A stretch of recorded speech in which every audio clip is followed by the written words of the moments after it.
Good morning. Thank you so much for joining us. This is Breakfast Daily here on Channel 1 Television. I am Nana Tufo Boateng, your master chef, here to serve you the best breakfast you can find on TV anywhere across the country. All right? The station is Channel 1 TV and the program is Breakfast Daily. Now, let me make a very quick appeal and call on the Ghana Police Service, the MTTD, the Motor Traffic Transport Department of the Ghana Police Service, Fire Service, and all other agencies or allied agencies that respond to emergency situations. There's an accident on the Tesano Road, around the main Tesano Road, around the Total Filling Station. It involves a private car, a saloon car, and a commercial bus, what we call the trotro. And it's important that the police and other fire officers, other rescue organizations or officers from these rescue organizations make their way there now, because we understand some injuries have occurred, and then there's also the traffic buildup. So we need the MTTD there while they are helping with the rescuing of the injured persons. They also help to ensure an ease of traffic on the stretch. It's quite a busy stretch coming all the way from Achimota down to Circle. And so if there's traffic there, we can all understand the impact it's going to have. So Ghana Police Service, please, we beg you. Ghana National Fire Service, we beg you. Please move there now. Let's help restore some sanity there. If the ambulance service is available, they should also move there because some people might need emergency care. We understand that some people have sustained varying degrees of injury. And so please, Ghana Police Service, Fire Service, Ambulance Service, let's go and help the injured persons there. The traffic is building up. By this time, the place is quite busy. You have people moving to and fro on that stretch. And so once a vehicle has collided with another, obviously there's going to be traffic on that stretch. So let's have the emergency services respond to this as soon as they can. Thank you. Now, let me tell you about something big that is happening this June, okay? Now, this June, we're having the Agri Fair from the 20th to the 22nd of June 2025. It's happening at the Ifuasadaland Children's Park, and it promises to be exciting, trust me. So if you are a player in the agric sector, or if you're looking to venture into agriculture, this is the one-stop shop for you. This is a groundbreaking event that seeks to support the local agricultural economy as well as feeding the nation. So we say from farm to table. If you are a farmer with fresh farm produce, if you are an aggregator, if you are an innovator, you have agric input, agric machinery, please be part of the Agri Fair. We want to see you there.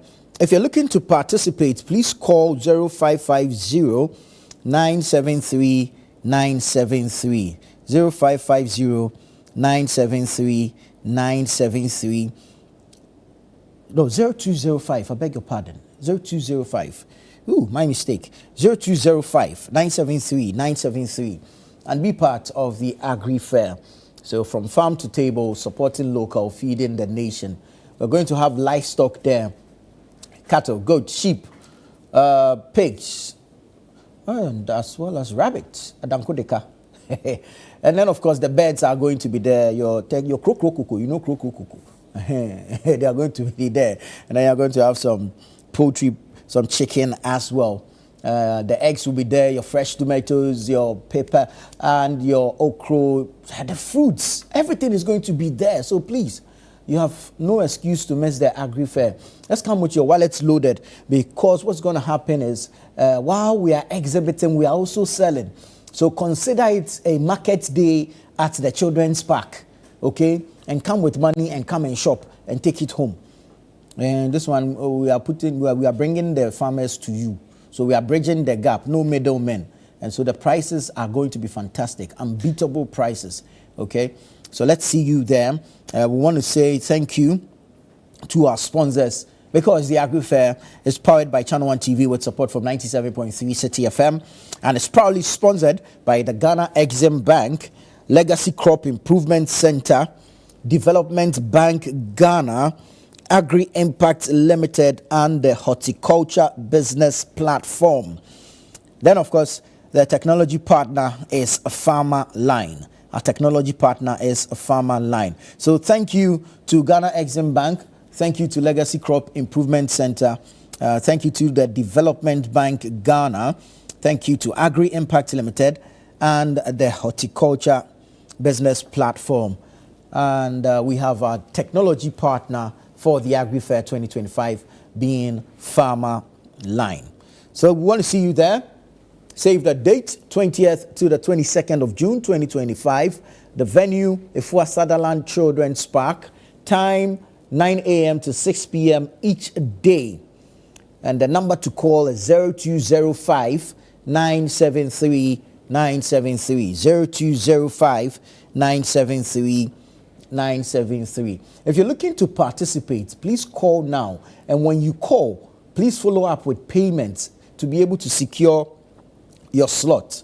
Okay, it's only the payments that guarantees you a slot as an exhibitor or participant at the Agri Fair. However, if you are a patron or you're looking to come shop, it is free. The gate is free. It's free entry. So just walk into the Ifua Sutherland Children's Park for the Agri Fair 2025 from the 20th to the 22nd of June 2025. Consider this a market day at the Children's Park. All right, come and let's shop. Let's go and stock and let's enjoy some fresh farm produce. You're also going to enjoy some sizzling kebab, okay? So you're going to have kebab made from beef, chicken, mutton, pork, rabbits. So please come and enjoy, all right? Now, the entire month of June is dubbed the City Business Festival. And so we're bringing you business updates, business tidbit, business information to help you grow, nurture, and expand your business. Right here on Channel 1 TV, as well as 97.3 City FM. We're going to have the on-air series that will bring you industry experts, industry players with the technical know-how, okay, to speak to specific issues that border business growth and business development in the country. Today, Wednesday, 11 June, we're looking at financing your agri-business.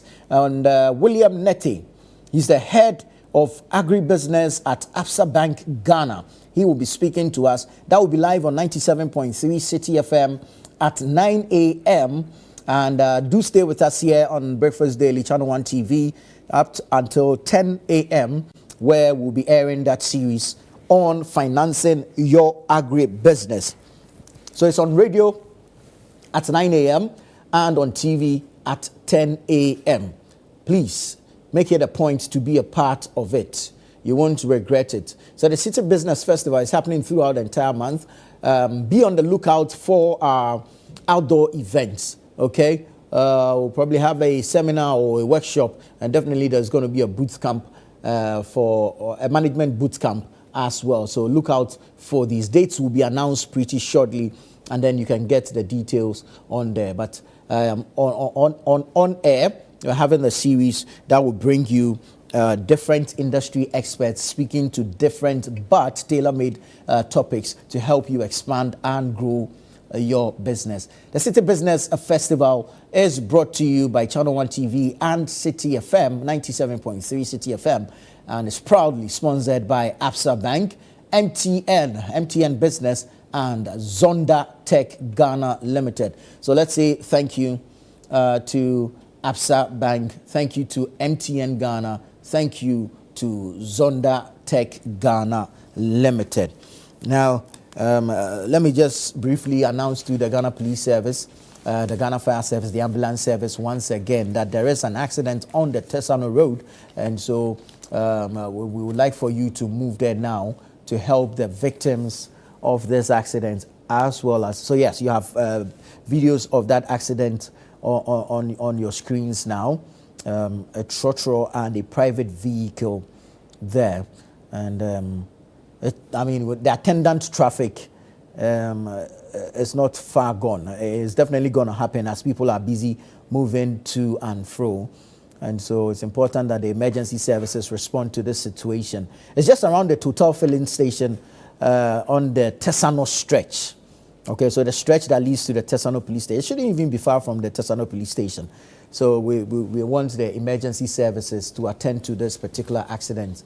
Let's help out the victims, and then let's also help ease congestion that is most likely to build up on the stretch. Okay. Now let's get into the newspapers this morning. Let's find out what the papers are saying. The Daily Graphic this morning is talking about the nurses' strike, and it says government committed to dialogue. And this is attributed to the Health Minister, Kwabena Minta Akando. Nurses' strike, government committed to dialogue, attributed to the minister. More data for same price from July 1. That's Samuel Nate George making or giving that assurance. He's the Minister for Communications. Sam Nate George says more data for same price from July 1. Chamber of Licensed Gold Buyers secure EPA fee waiver. Chamber of Licensed Gold Buyers secure EPA fee waiver. And then explore investment opportunities back home. Diaspora Investment Forum speakers calling on diasporans to explore investment opportunities back home. Let me jump to the back page. Well, this is a story that we brought you yesterday on the show. It says, squatters pose a threat to Ghana-Lebanon Islamic School. Squatters pose a threat to Ghana-Lebanon Islamic School. We took a look at that yesterday here on the show. And then you have timber racketeers invade Abutia Game Reserve. Timber racketeers invade Abutia Game Reserve. So that's the Daily Graphic this morning. Let's take a look at the Daily Guide. What's the Daily Guide saying? Oforiata's family fires OSP, petitions Interpol. Oforiata's family fires OSP, petitions Interpol. I can issue warrants for your arrest. Speaker to Okujeto Ablakwa. When you grab a copy of the Daily Guide, you get the details. I can issue warrant for your arrest. Speaker to Okujeto Ablakwa. Oil cartels go after SML. OSP National Security ransack offices. Oil cartel goes after SML. OSP National Security ransack offices. Cozy writes to Vice President. That's Akosia Asa Menu, also known as Cozy. We understand she's written a letter to the Vice President. Once you get a copy of the Daily Guide, you know whether it's a love letter or otherwise. I can't direct data price reduction, says Sam George. I can't direct data price reduction, Sam George. Nurses' demands will throw economy off gear. That's the Deputy Finance Minister. Nurses' demands will throw economy off gear. Deputy Finance Minister. That's the Daily Guide this morning.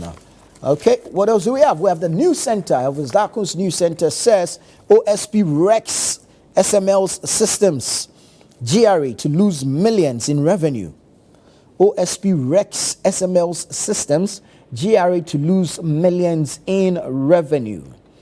Gold Board cured lapses in previous system. That's Sami Jemfi speaking there. Nurses strike. Frustrated patients lament delays. On the same matter, government seeks to replace nurses and midwives with retirees. Minority proposes solutions to deal with energy sector debts. Minority proposes solutions to deal with energy sector debts. COCOBOT seeks BOG's help to save local LBCs. That's the license buying companies. It's attributed to Dr. Randiabe. Okay, from scrutiny to siege, open letter to the Vice President. Well, that's Akosia Menu's letter. It's captured in the News Center newspaper as well. The Chronicle newspaper this morning says, Gold Board anchors President's economic recovery plan. That's Sami Jemfi speaking there. Gold Board anchors President's economic recovery plan, attributed to Sami Jemfi. Tension mounts in Adan as Traditional Council reportedly fails to extend courtesies to MP. Tension mounts in Adan as traditional council reportedly fails. I need to be clear on that. Reportedly fails to extend courtesies to MP. Disappearance of NDC lady organizer 1 year on. Disappearance of NDC lady organizer 1 year on. Then there's an editorial on how to permanently resolve doctors, nurses strikes going forward. How to permanently resolve doctors and nurses strikes going forward. And then let's bring you our scripture for the day. Romans 12:18. Romans 12:18. If possible, so far as it depends on you, live peaceably with all. If possible, so far as it depends on you, live peaceably with all. Romans 12:18. May the Lord add his blessings to the reading of his word.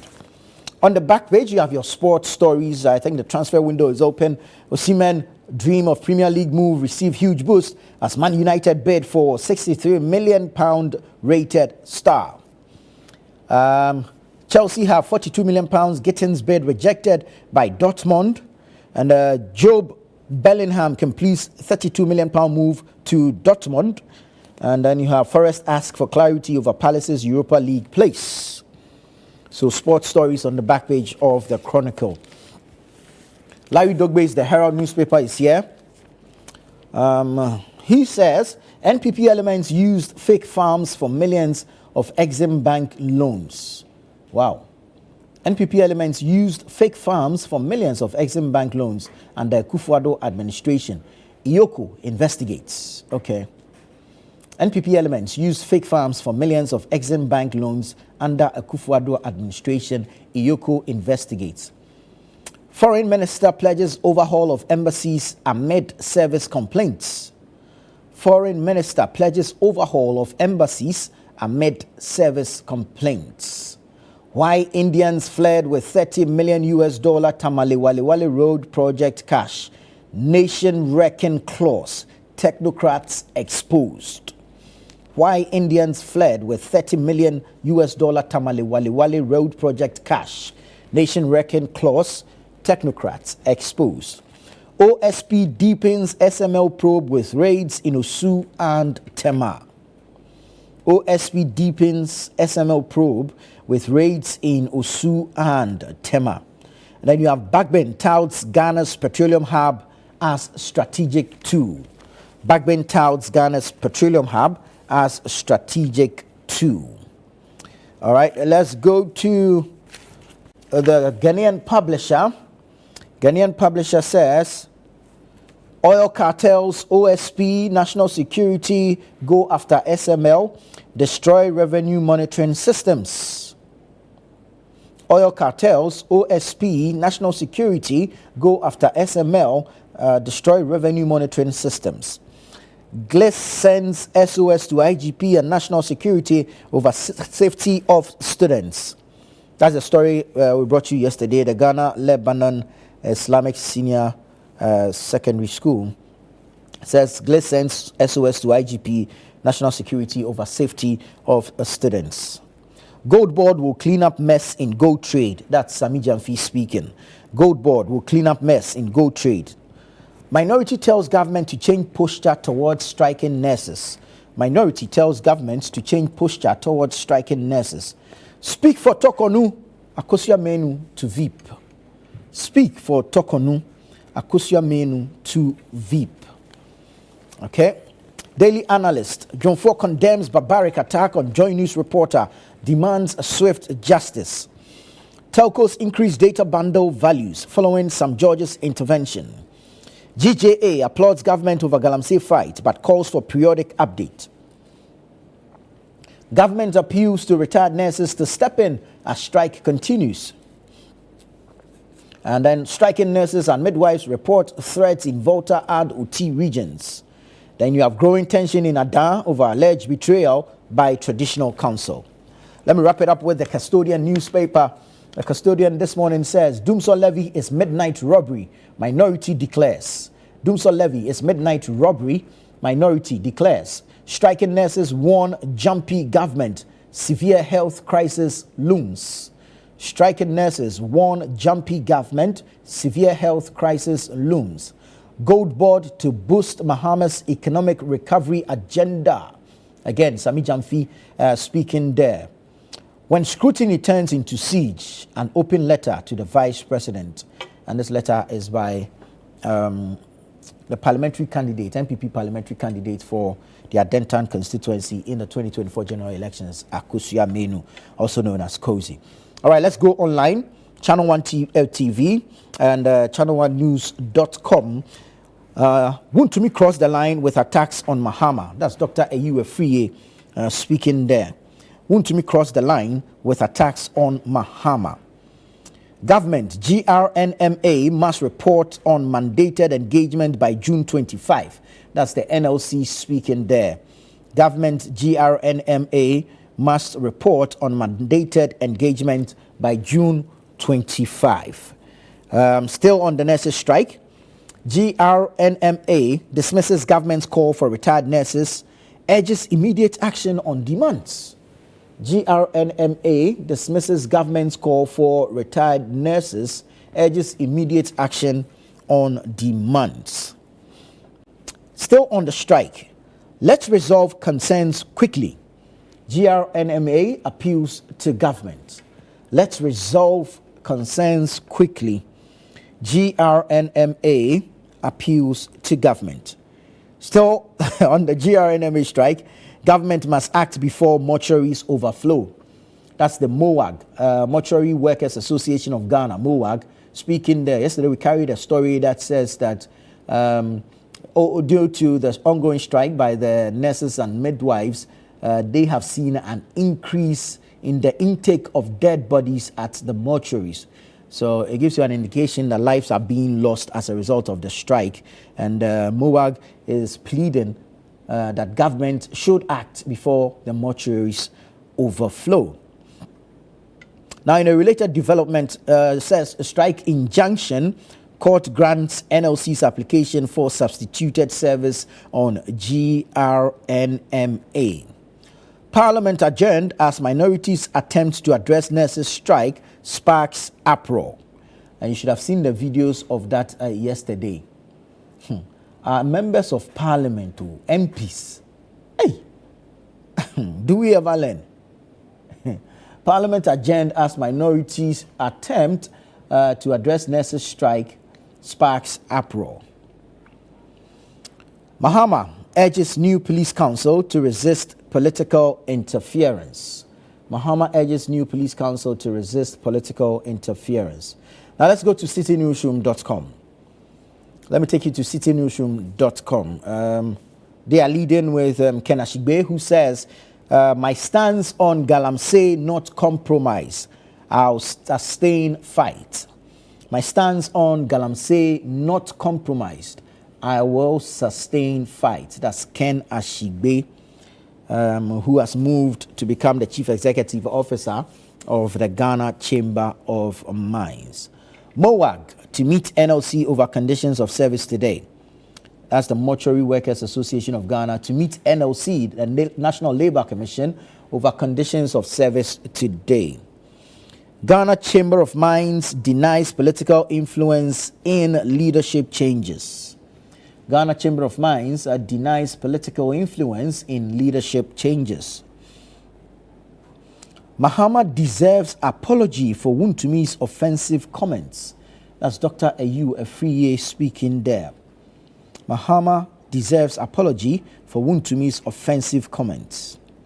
AG declines to table memo behind discontinued Esiama case, invokes RTI law.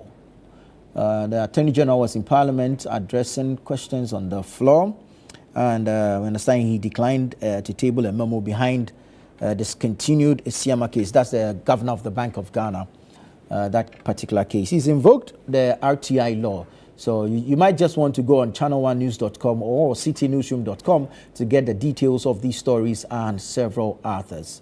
Stay with us here on Channel 1 TV. This is Breakfast Daily. We'll take a quick spin. When we come back, we'll get into the news review segment.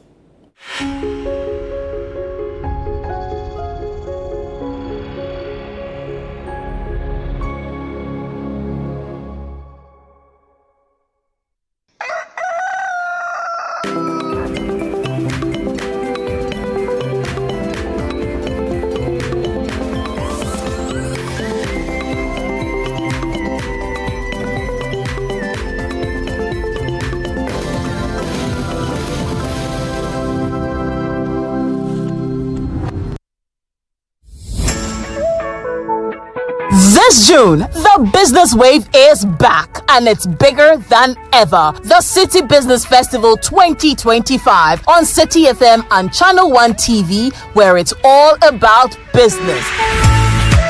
This June, we will be celebrating Ghanaian businesses, re-examining our business modules and practices through our business fora, and sharing knowledge through our on-air business discussions. Make a business date with the on-air series every weekday at 9 a.m. on the City Breakfast Show on 97.3 City FM and 10 a.m. on Breakfast Daily on Channel 1 TV. From expert interviews to real-world insights to the tools you need to grow. Don't miss a single moment this June. It's the City Business Festival 2025, celebrating everything business. Only on City FM and Channel 1 TV. Your business, your future, your time is now. Stay tuned, stay inspired, and let's grow together. The City Business Festival 2025, celebrating everything business. The City Business Festival 2025 is powered by 97.3 City FM and Channel 1 TV, and it's proudly sponsored by Absa Bank, MTN Business, and Zonda Tech Ghana Limited.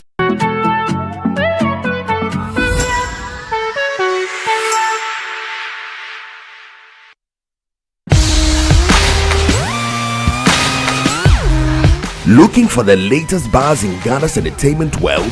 Welcome to Ghana Weekend, your ultimate destination for all things creativity and entertainment. Stay in the loop with breaking news, exclusive interviews, and then insider stories from your favorite creatives and stars. From music, movies, fashion and art, lifestyle and culture, Ghana Weekend brings it all together. Get a daily dose of entertainment, discover new talent, and never miss out on the creativity that defines our vibrant culture.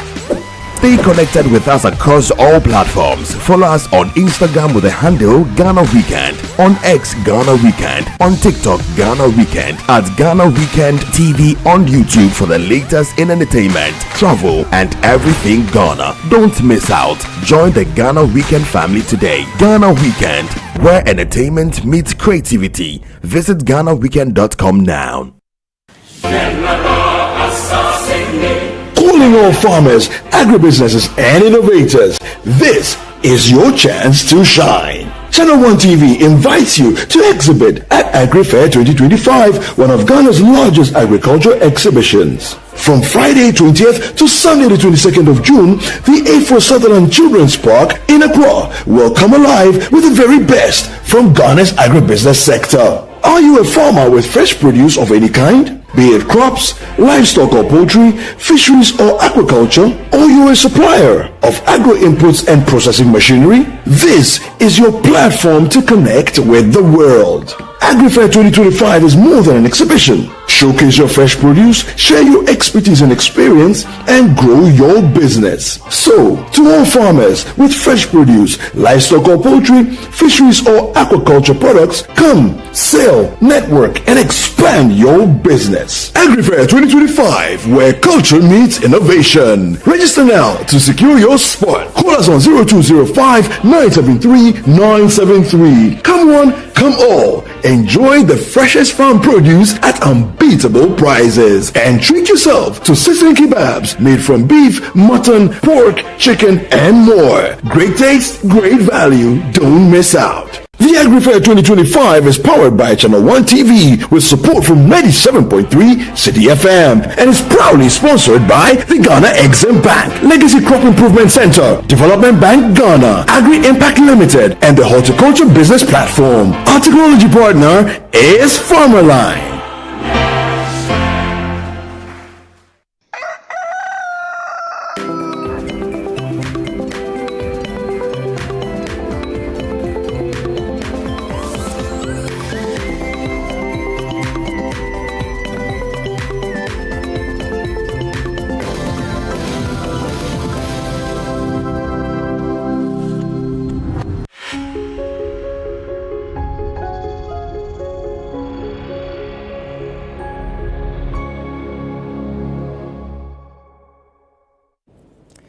You're welcome. Thank you so much for choosing us. This is Channel 1 Television. You're watching Breakfast Daily. It's time now for the news review segment where we get to have a conversation and bring perspectives to various topical issues that are dominating the news cycle. This morning I have with me Michael Kosi Dede. He is an engineer and he's a regular guest or panelist on the show. Good morning, sir. Good morning. Good to have you. Good to have you too. Right. I have a complaint about the birthday celebration. Last week. Very well. Fine. Why you refuse to share the cake? No, it's a month-long celebration, so I'm sure your cake will come. But this year, today, over 600,000 candidates are sitting for the Basic Education Certificate Examination, BECE. We're wishing them well. However, it is not without concerns, as we have seen over the years, issues of malpractices and, of course, results being withheld and all. Let's have a brief comment on this particular issue regarding the BECE and, of course, our candidates who are sitting for the exam. Okay. Well, I wish the candidates the best of luck. But more importantly, I think we also need to be looking at our education system as a whole, because leakages have become an annual event. Until date, no one at WAEC or anywhere has been found culpable. And that is worrying, because it seems that leakage has become a normal business and no one seems worried about it. Students become the victims because their results are withheld. Apart from the in-house malpractices of copying and things like that go on in there. The leakage itself is the main concern for me, because it doesn't tell our students or our children that we are concerned about bad behavior. Yeah. And it is not just what we teach them in class, but it is what we teach them by our actions that we should also be thinking about. For instance, in this whole idea of the double track, yes, that's gone on, and issues like even the SS in the SSS level, the WASI level, the WASI level, you realize there was so much lack of planning involved in the process that you ask yourself, what are we subtly telling our children? That in life there's no need to plan, that we can do anything as we go along. For me, those are important messages that we are sending to the children of the future that doesn't augur well for us as a nation. Because training should be comprehensive. It shouldn't just be about literacy that we are teaching them in class, but it should encompass everything else about how they must live their lives in the future. So for me, these are things that we need to sit down dispassionately and talk about as a country. Rather than this idea that, oh, we have passed so many children, so many have passed the exams and issues. I think we need to have a serious discussion on whether the education that we are offering our children is really worth it. One, I keep making this example that anyone in Ghana today who can afford it will not let their child or children go and write BECE. They'll write O-levels. And they'll write A-levels. Okay. I mean, let's be sincere. Anyone who can afford it in Ghana today will not go through the BECE system. They will send their children for O-level and A-level systems. Why? What's the comparison between them? Why? Because everybody clearly is seeing that there's something not right with the BECE system that we claim we are following. One, what was the basis for the junior secondary school? Let's go back to the 1990s. What did the government say? The government said that the O-level and A-level system was geared only towards theory. And that they were going to bring in a new education system which would ensure that children will be able to identify their skills early in life. If it was woodwork, if it was metal work, if it was cooking, if it were things like that, skills, hand. Children will be able to pick up their talents early enough and then branch off into their areas of specialty so that they could create jobs for themselves rather than waiting for employment. So those were the reasons behind the current system that we have. Now let's look at it 20, 30 years on and ask ourselves where we are. Are the children acquiring practical skills? Are they being taught woodwork? Are they being taught metal work? Are they being taught all these things in the junior secondary school? No.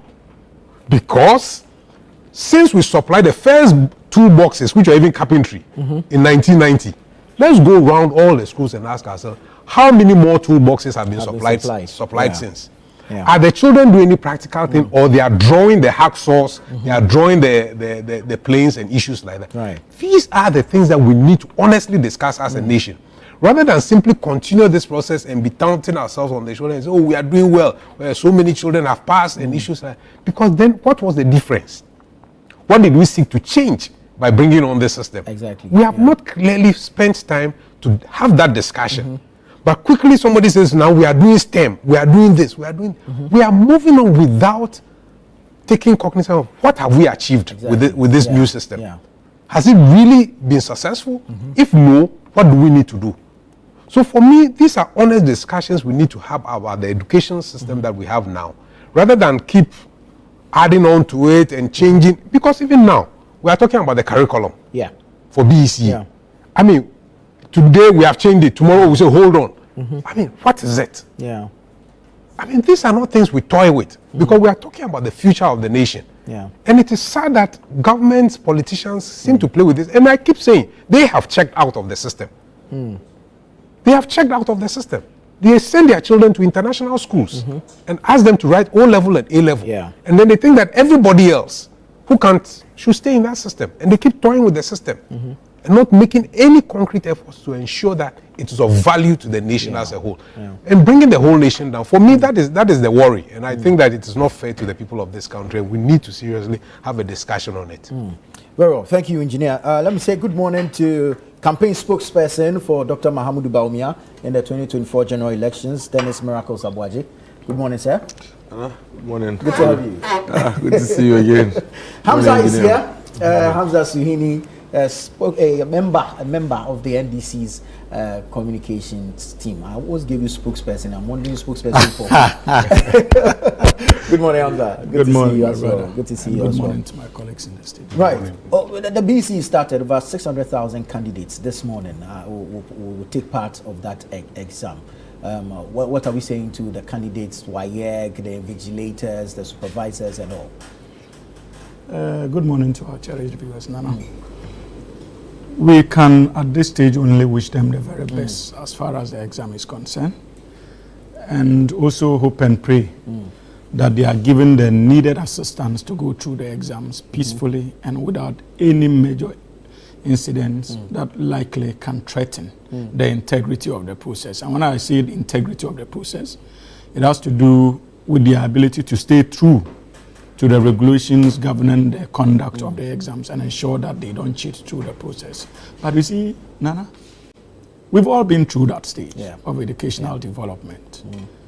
And I realized that the education minister, since Saturday, has been moving from basic education, no, I should say maybe junior high school to another. Especially, I think last night, cameras caught him around the Bono region, where he was trying to assess the preparedness of the educational establishments as far as the exam is concerned. And one thing stood out: the deplorable nature of our educational infrastructure, especially at the basic level. I simply could not believe the pictures that I saw. The terrible infrastructure that we are subjecting people who will call future leaders of our country to. And I'm told that even the education minister, the Honorable Haruna Idrisi himself, was shocked at the level of deploration, at the level of deterioration characterizing many of these infrastructures that he visited. And knowing him, I'm quite convinced that it will occupy his thought once more. Maybe we have gotten to a stage where government should consider renovating at least many of these institutions. There are over 5,400 schools under trees. Yes. And even before you move to the issue of resolving schools under trees, it is important for us to demonstrate commitment by renovating those that are existing. Right.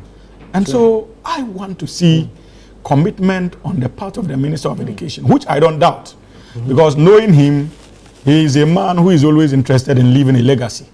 So I'm pretty much convinced that the Honorable Haruna Idris will do the needful. Hopefully by next year, if our budget will make room for that, we must consider the possibility of renovating many of these schools, because look, it doesn't speak well of our nation. I simply could not believe that these were institutions within areas like Bono region. Yeah. Because many of us from the north, unfortunately, we should not be the norm, but we are used to it growing up. We sat and studied under deplorable conditions. Conditions that we shouldn't be proud of as a nation. But we thought that many of these things could be found only in the northern sector. But to see many of these things, even in Greater Accra, the nation's capital, is clearly unacceptable. So we must have a holistic plan to develop or more or less make these institutions fit for human habitation. Look, I have been a teacher before. I've had the privilege of teaching in Yendi, Presby Primary and the likes. Even those days, our infrastructure wasn't the best. So one would be hoping that as we develop as a country, many of these things will become better, but that unfortunately is not the case. Such surroundings, we may not know, has serious psychological impact even on the minds of our students and their ability to compete effectively with other well-established schools within these vicinities. Because whichever way you look at it, undoubtedly there are better private schools within these catchment areas. So even before you walk into the exam hall, your mind tells you that Mr. A's child is going to perform better than you because even his school is far, far nicer and more attractive than the government school that you are attending. So there's the need for us to work on these things. We should not be exposing our future leaders to these kinds of memories that they would have to grow out with. I think the time has come for government to take it seriously. And not just this government, I think that even future governments must prioritize basic education and put in the needed resources to at least make it attractive to many of our compatriots out there. Very well. Thank you, Hamza. Dennis, BC starts today. How have we prepared our candidates for the exam? And of course, ultimately, we expect them to be able to compete and even compete at the international level. Are we there? I've heard engineering council, but before I come to that, I saw this very interesting article from Akosi Amenu. Kosi's love letter to to the vice president. And yesterday I saw the vice president. Honestly speaking, I was excited. She's looking really, really, really, healthy and strong and vibrant. Please, she should check on the Chief Justice for us. Okay. She should check on the Chief Justice for us. Okay. Which Chief Justice? Our Chief Justice. We have only one Chief Justice in Ghana. Paul Bafobone? No, he's an acting Chief Justice. There's a Chief Justice. No, there's You've already written off. Justice. You've already written off. No, there's a suspended Chief Justice. On suspension. And then there's an acting Chief Justice. You're now qualifying it.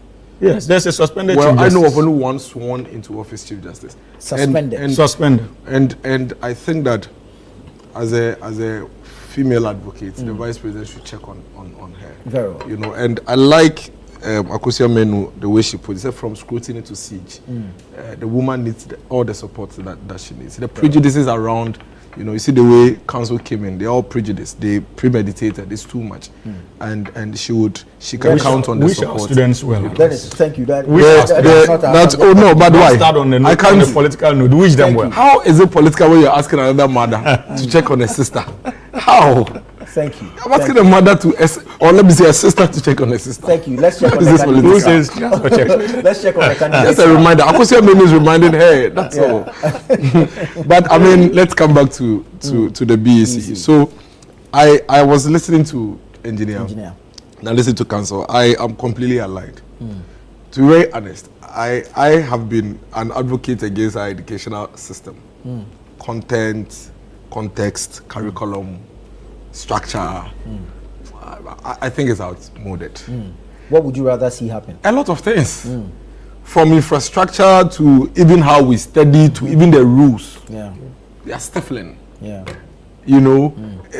environment, everything happening around education is very poor.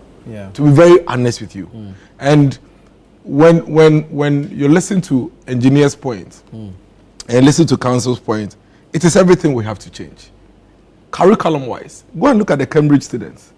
When they are writing the equivalent of BEC, which they call checkpoint, it's 3 subjects: English, maths, and science. Why are we still? I remember I wrote 9. Before 9, it was 12. Yeah. Subjects at the 12 levels. Yeah. And if you recall, we used to write 2 papers, 2 subjects a day. Yes. Yeah. How do you expect these young kids for us to go and sit there and write mathematics in the morning, go and come and write science in the afternoon.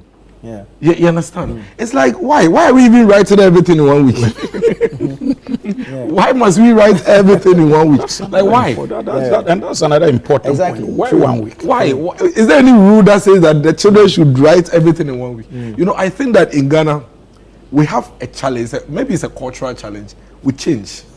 So there are so many things we've carried on from the past that we are living with, and nobody has even analyzed to even calibrate and find out whether it is still relevant and why we do it. Sometimes we don't even know why we do it. Because there's no assessment after. Yes, we don't even know why we do it. You understand? See, the Cambridge kids, they do all other things. But when they are going to do an assessment, they are going to do assessment on 3. And trust me, when you put the Cambridge curriculum students and you put the GES curriculum students, it's not about economic class. It's about content. The level of appreciation and understanding of life is different. The Cambridge kids understand and appreciate issues way better than the GES kids. And then, guess what? GES is even much more difficult than the Cambridge one. GES has all the rules. Don't bring phone. Don't use tablets. You can't type the answer. You can't type your assessment on laptop. You can't do this. Can you believe that even teachers in some schools, I don't know whether it's changed, but barely about a year ago, were fighting that they are allowed to do their lesson notes, type their lesson notes. You recall? Yes. Because that was even a fight. That they said they should use pen and write it in a notebook. So it's all school. You know, don't use a phone. Don't bring this. Don't do this. I mean, those are all old school. Have you seen the teacher training colleges, how they are trained? Even them. When you go and see how they are trained, you'll be shocked. And that's why I think when the teachers also come out, they also want to use the same stringent rules on the kids. Because, I mean, what is this? What is this? You wake up in the morning, 4, 5 a.m., and then you're supposed to do this, you're supposed to do that, you're supposed to do this. And it's like, and then when they see the Cambridge students, they accuse them of having too much leeway. They call them that, but as for them, I must say it's not true. They are the ones who are completing and programming and doing the coding and doing all these things. And then we, the GES ones, we use all our brains to be doing No. You're stressing the brain. Yes. I'm telling you, and it's real. It's real. They are doing creative art at age 1. Yes, it's for carrying load. You know, they are doing year 1. They are doing creative arts in year 1. And do you know the kind of things they are doing? In the morning, when they are going to school, they are supposed to look for the assignment they did last night, which is to develop some 3D mask, to draw some tree, to identify some plants and stick them in a you know, something, identify their names, and they give them applications, apps. Use your app to identify the plant and describe it the way you understand it. They are doing global perspective. Year 1, global perspective. That's the name of the subject. Global perspective. You know what I'm saying? And so many other interesting, you know, programs and courses. Recently, I was looking at one of them so those who have written checkpoints have gotten to secondary school. And I was trying to compare the content of their secondary school courses and that of the GS, and I was laughing. You know why? Because when you pick the way they select their courses, they have 1, 2, 3, 4, 5, I think 6 or 7 blocks. Okay. Then they give you a mix of the courses to pick. So you can have chemistry and geography in one block. You must pick one from there. Then you can have arts, literature, and physics. Okay. Then you can have business, economics, and arts. You know, so it's mixed like that. So there is a student doing Cambridge Secondary School who is doing chemistry, art, math, business, geography, literature. So this student is doing biology. Right. She can be a business person after leaving school because she's doing economics, business. And then she can be a science student because she's doing chemistry, physics, biology. Right. And that's how they are picking their courses in secondary school. But in GES, when I went to secondary school, and I'll tell you my story, they said I should go to Art 1. So they gave me CRS. Oh, a concept book. They gave me CRS, Christian Religious Studies. The one that our textbook is the Bible. Then they gave me literature and gave me French. Then I said, I want to do government. I wanted to add government because I loved it. Like, I want to argue. But I said, no, you are not one.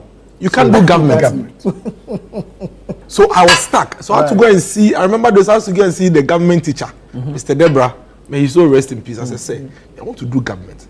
Is there a way you can accommodate me so that when it's time for me to write the exam, I write? Because that time I thought that for me to be able to come and do political science, I need to study government. That was my understanding. Right. And I was worried about the fact that I was reading CRS. So it has no relationship with political science. But I was restricted. And then when you go to the science students also, once you're doing biology, chemistry, elective maths, and physics, you can't do any other thing. Yes. Yeah. You get it. But the flexibility that these students in the Cambridge curriculum have, we don't have. We don't have that. From year 1 all the way to secondary school. And they're doing computer science. They're doing computer science. That's also an optional that they are supposed to pick. I think that's even a core subject. It's a core subject when it goes, yes, computer you get what I'm saying? So I think that it's time for us to break everything down. We should dismantle this whole curriculum and make it a bit more friendly. And also change our infrastructure. Why do we still build all our basic schools in that U or L shape? Why? Like, what? Is there a rule that says that it should be like that? And then when we finish, we paint the bottom brown and paint the top yellow. Like, is there something that, what the cost? The cost is almost the same. You understand? Yeah. I have a lot of confidence in Honorable Harry Naiduso. I mean, believe me, if there is anybody in government whose confidence level is high in both political parties, it's Honorable Harry Naiduso. Right. I have a lot of confidence in him. I think the ministry already started a program to modernize our infrastructure. Yes. They've started. I'm sure he will continue. Very well. And then eventually it would. And then they should bring some flexibility. Yeah. They should allow students to at least every Friday, those who have tablets, those who have, to bring their laptops and come and work. Why? What is wrong with that? This morning, the Cambridge kids who are going to compete with the GES, they have their laptops in their bags. Yeah, true. It's in their bags. They are going with it, and they are doing amazing things. They are using DeepSeek. They are using ChatGPT. There's nothing wrong in using DeepSeek. I saw an artwork recently about some American math teachers, I think in the 70s or so, demonstrating. Why? Because that was the time they were asking junior high students to use calculator. And the math teachers at that time were protesting that no, they shouldn't be allowed. They shouldn't be allowed. They'll be lazy. Yeah. Today, we've moved on from that, and the kids are using ChatGPT and DeepSeek. Yeah. What is wrong with the fact that you give me an assignment and I can go and read? Isn't ChatGPT and DeepSeek the same as the notes that I may have written? That I have to read? The disadvantage the current system poses. There are some students in the public schools who are going to compete with these students, but have not even seen a computer. That's what all of us have gone through. That's what we've gone through. That's what all of us have gone through. The ICT teacher will come and draw the thing. Yes, but that's what we have all gone through. So I remember the keyboard, the mouse, everything. You have to Mr. Comey, school, Mr. Comey, even the computer that we learnt in secondary school, MS-DOS, he beat all of us. Everybody was beat MS-DOS. That was the entire thing I learned. Yeah, that's a CD dot. You know, DR/. MS-DOS. He's beating you. He's doing this. We have to change. Yeah, we need to. You know, we have to change, break it down, introduce modern courses. Yeah. The kids should be reading about a certain Donald Trump, a certain China, what trade tariffs are, what's happening in the world. Those are the things we should be learning and writing exams on in BEC. Nana, you see, just to add to what he's saying about the content of the curricula, I agree with him, especially at the senior high school level. Yeah. Look, there's the need for us to re-engineer the way we do the parent. Look, when was that? I think about a week or two ago, I was having an interaction with my daughter. 3 years, level 3 rather, I should say. Year 3. And I simply could not believe the kind of things she had at her on her fingertips. Yeah. Because even when I was in JSS, there was no way I could have had that knowledge. Yeah. Absolutely not. But at the point I was like, look, maybe these systems are making the students actually lazy. That's what I thought initially. But when I started engaging her, I was like, no. Yeah. Something is wrong, and there's the need for us to begin to have that discourse. We need to change. And you see, when I was in senior high school, I had the same experience that he had, because I was also given as A. Then in Ghana school, we used to call it as A and B. I was given as A. I was given history. What's the name? Literature. In fact, I was not even given literature. I was given history, geography, elective maths, and something like that. Economics. 4. and I was passionate about government.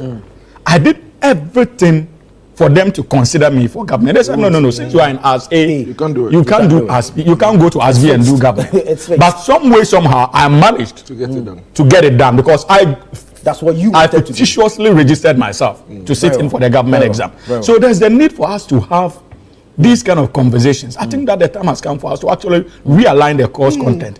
Like he indicated, even the training college level, when we were in school, you simply couldn't believe the kind of things we're taking through. Even now. Yes, even now, to go and teach. And you ask yourself even the relevance of many of the things that were being taught, even at the training college level. You are going to handle kids.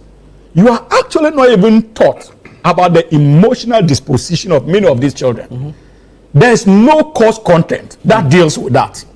So you don't know what to expect, except when you go out there and you are made a mentee and that somebody, a teacher who is out there, then you now begin to learn. You probably will learn the attitude of the teacher.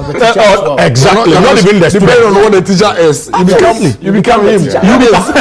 You understand the point. Yeah. So that we do not prioritize the interests or the developmental orientations of these kids that we are going out there to teach.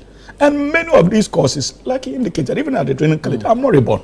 The time has come for us to let it go. And the most annoying of it all is the lesson notes he spoke about. This is a country that is developing. And yet still, our circuit supervisors want us to write lesson notes on a note 3 book. Yeah, full scarf. Full scarf note 3. You understand? They are unwilling to go digital.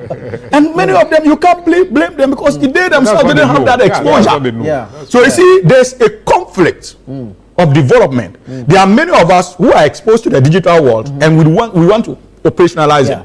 And many of our seniors at the top, they are fighting against the system because they were not part of that revolution, or they have not been part of that revolution, and they are unwilling to, or even if they are willing, there's no avenue for them to develop their skills in that sector. Very well. So there's a need for us to have a holistic view of the educational. I think that the time has come for us to have a meaningful dialogue, and we can start it at the basic level.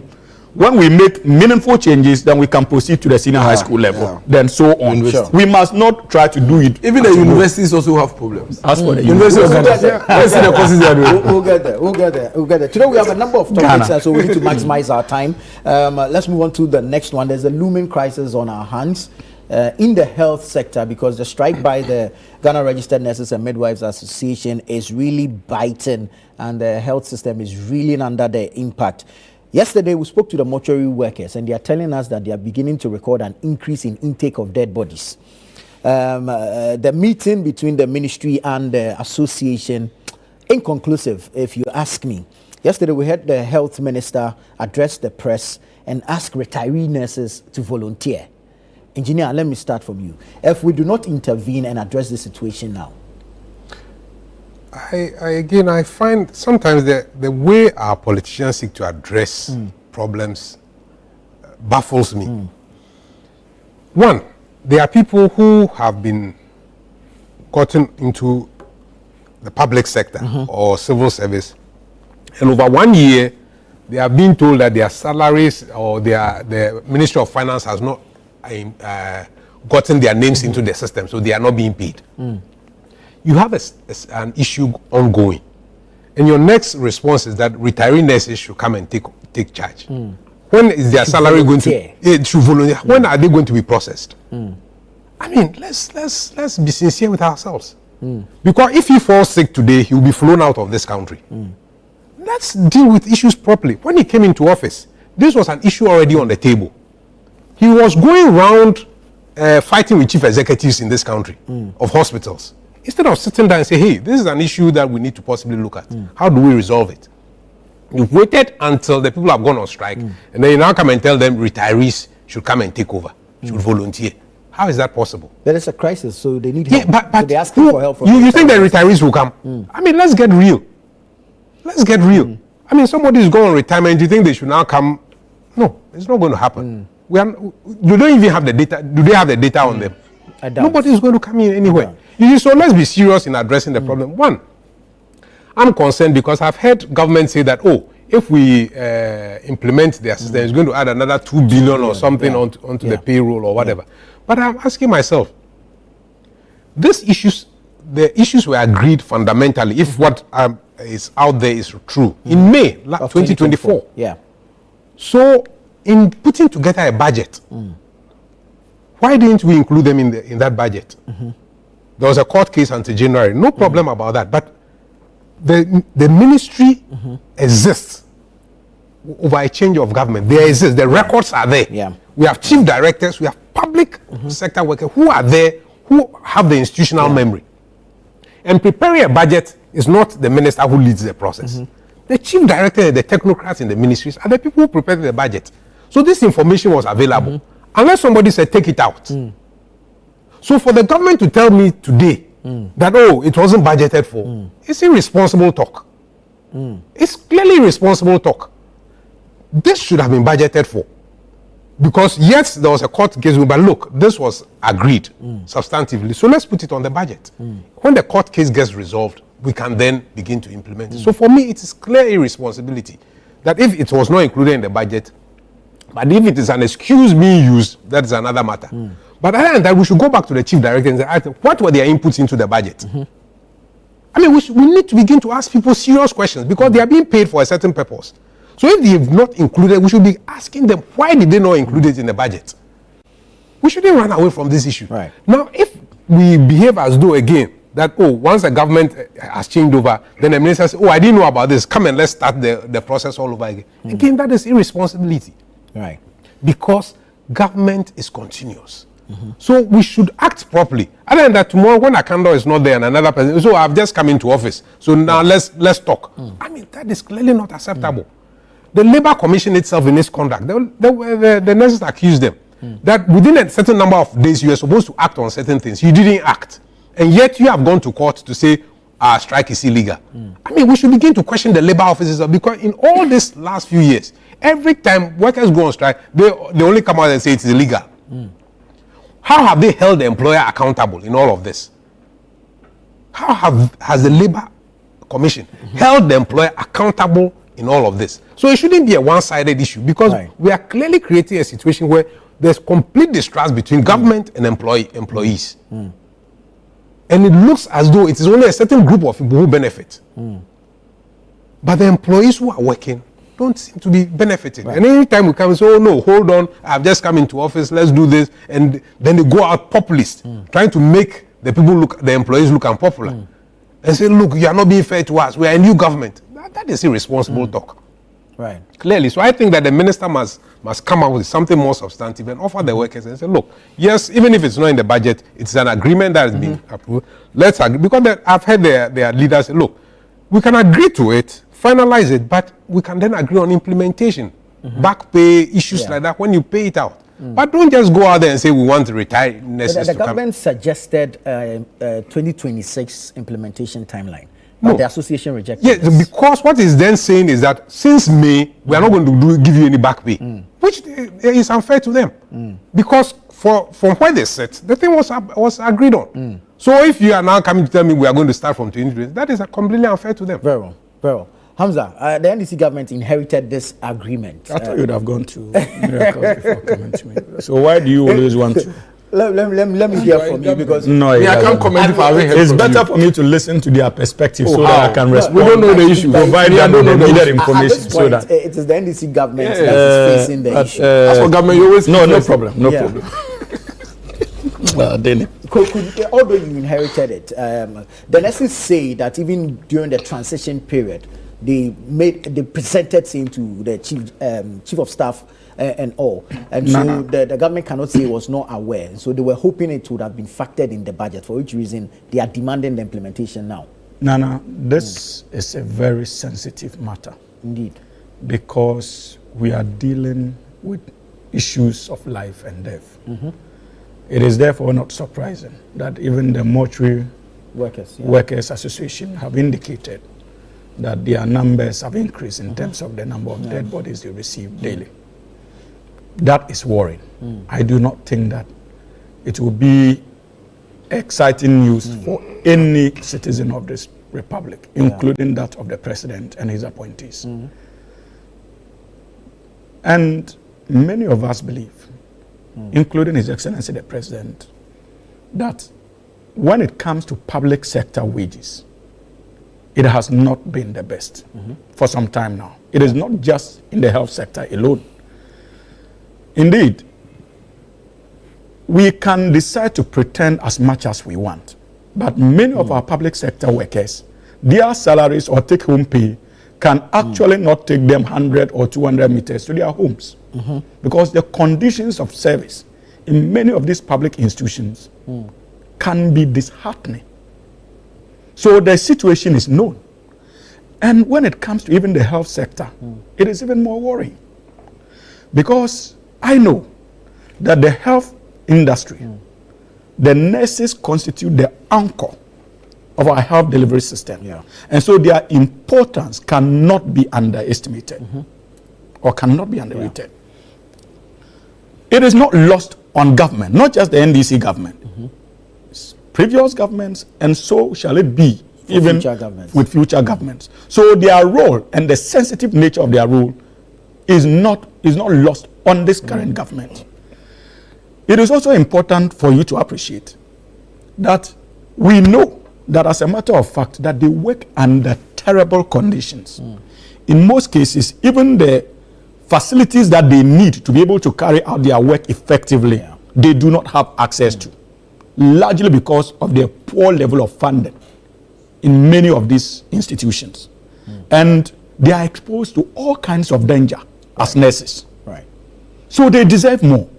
His Excellency President Mahama and his health minister and the entire government, in fact, agrees that they deserve more. It was one of our cardinal promises in the last campaign that we will work assiduously to improve the living conditions of public sector workers and, to a very large extent, workers of Ghana, for that matter. So it is a commitment that this government still holds dear. But we need to appreciate the circumstances in which we are leading this country. The economic situation that was handed over to us should not be lost on anybody. Nana, we inherited an economic situation where we're heavily indebted.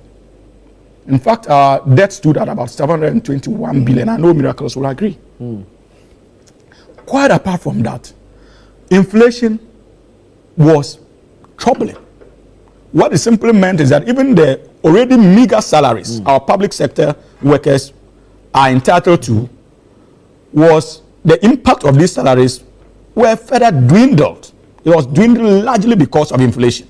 So if you could buy 5 tubers of yam with your salary, because of the high levels of inflation, you probably would have ended buying only 2.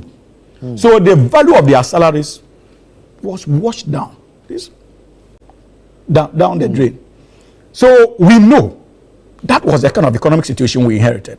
Even in the heat of that, we also inherited an unforgivable debt in the energy sector. And you know the essence of the energy sector to even the economic sustainability of our country.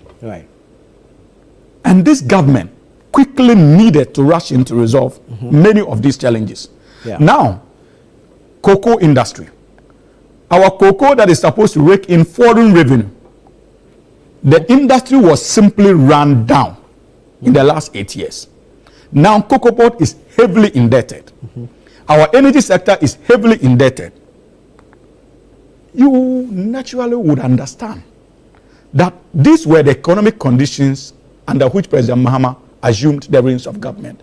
And even just before that, we had gotten to a stage where this government, because of our economic situation, could not meet its financial obligations. That led to us being locked out of the capital markets because we had borrowed so much and failed to generate more revenue internally. So even our international creditors were unwilling to open the markets to us for us to borrow, to finance our obligations internally. This had never happened until 2022 thereabout. Since 92, we've not had this kind of experience. We had to subject many of our workers to the domestic debt exchange program, largely because our economy was in challenges. When we came into power, the World Bank, in its report 2025, somewhere January, indicated that this government needed to be careful, because if you look at the wage bill alone, it was clearly unsustainable. And so one way of dealing with your inflation and ensuring prudence was simply for us to take a holistic view of our wage bill. The IMF, in our engagement with the extended credit facility that was handed over to us, also raised a similar concern with how unsustainable our wage bill has become in the last 8 years. And I must be magnanimous here to say that I think that we didn't start having the wage bill problems under Nanado. Indeed, it preceded to a very large extent the Nanado regime. But some way, somehow, it became so intense under the last 8 years. So this is the economic situation in which we find ourselves. Right. Now, as a government, when we came, we started working on the budget. And so by January, the draft budget was done, presented to Parliament, seeking for an opportune time for the finance minister to go and present it to the whole country. At the time we were engaged in the negotiations to fashion out the budget of the year, the Ghana Registered Nurses and Midwives Association and their other colleagues were still in court over this agreement that they had reached in May last year with the previous administration. Right. So at that material moment, we did not anticipate a situation where that matter would be resolved and would have to take on that additional financial burden. In any case, even if it was anticipated, because of the economic situation that we found ourselves, remember that His Excellency President Mahama indicated that it was the time for the nation to tighten its belt, because we're going to embark on an austerity measure so that we could clean up the system and make the country more sustainable. These were the objectives. It simply meant that we're going to cut down expenditure, but government had to lead the way. That was what resulted in the reduction of the number of ministers. That is what has resulted in the reduction of the employees at the presidency, because we knew that for the Ghanaian people to be willing to make sacrifices, the government itself must indicate a commitment to ensuring that they themselves are ready to make such sacrifices. I'll get there, please. So this is the situation in which we find ourselves. We do not want a situation where we would, for political reasons, say that, look, we are going to add your demands this year. What it simply would mean is that even us as a government, we are not committed to the very blueprint we presented to government or to Parliament in our quest to reduce expenditure for this year in particular. Because we know that if we're able to do the necessary cleanup, we would have at least an appreciable economic space by next year to be able to operate within. And so many of these financial obligations will be met. Government has not said that they will not meet these financial obligations. What we are only seeking is that instead of making the implementation year 2025, and the expiry of same 2025, because by the close of this year, it would have expired, or 2026 rather. Government is simply saying that, look, let us make the implementation year next year, so that at least we would have an opportunity to contain the financial requirements of that obligation, which is in excess of 2 billion Ghana cedis. And you can imagine that is about more than 10% of the entire budgetary allocation to the health services for this year alone. We simply do not have the financial space to be able to do that. Secondly, if we proceed in opening the budget to such unexpected expenditures, we would have been breaching our conditionalities with the IMF, which these people signed. And it would threaten even the next tranche of allocation. Undoubtedly, its implications on the economy would not be lost on all of us.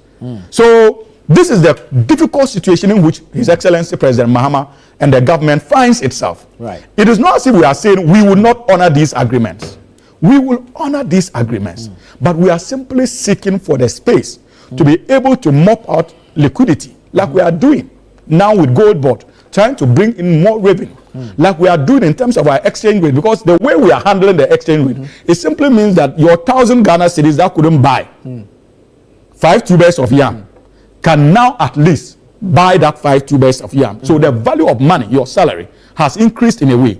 But as a government, we know that it is our responsibility to ensure that it becomes better. So this is the kind of economic situation we find ourselves. And our nurses must understand that in as much as we want to honor these obligations and improve their lives, it is practically impossible this year. So they must, for the sake of the Ghanaian people, privilege the lives of many of our people who are dying over this legitimate demand of theirs.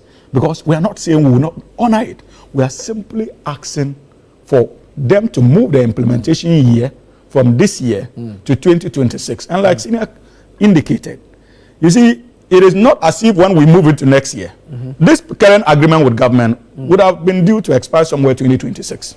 So instead of it expiring in 2026, if implemented, we are simply saying that let's start the implementation in 2026. So at least the expiry date can be moved to 2028. We extended.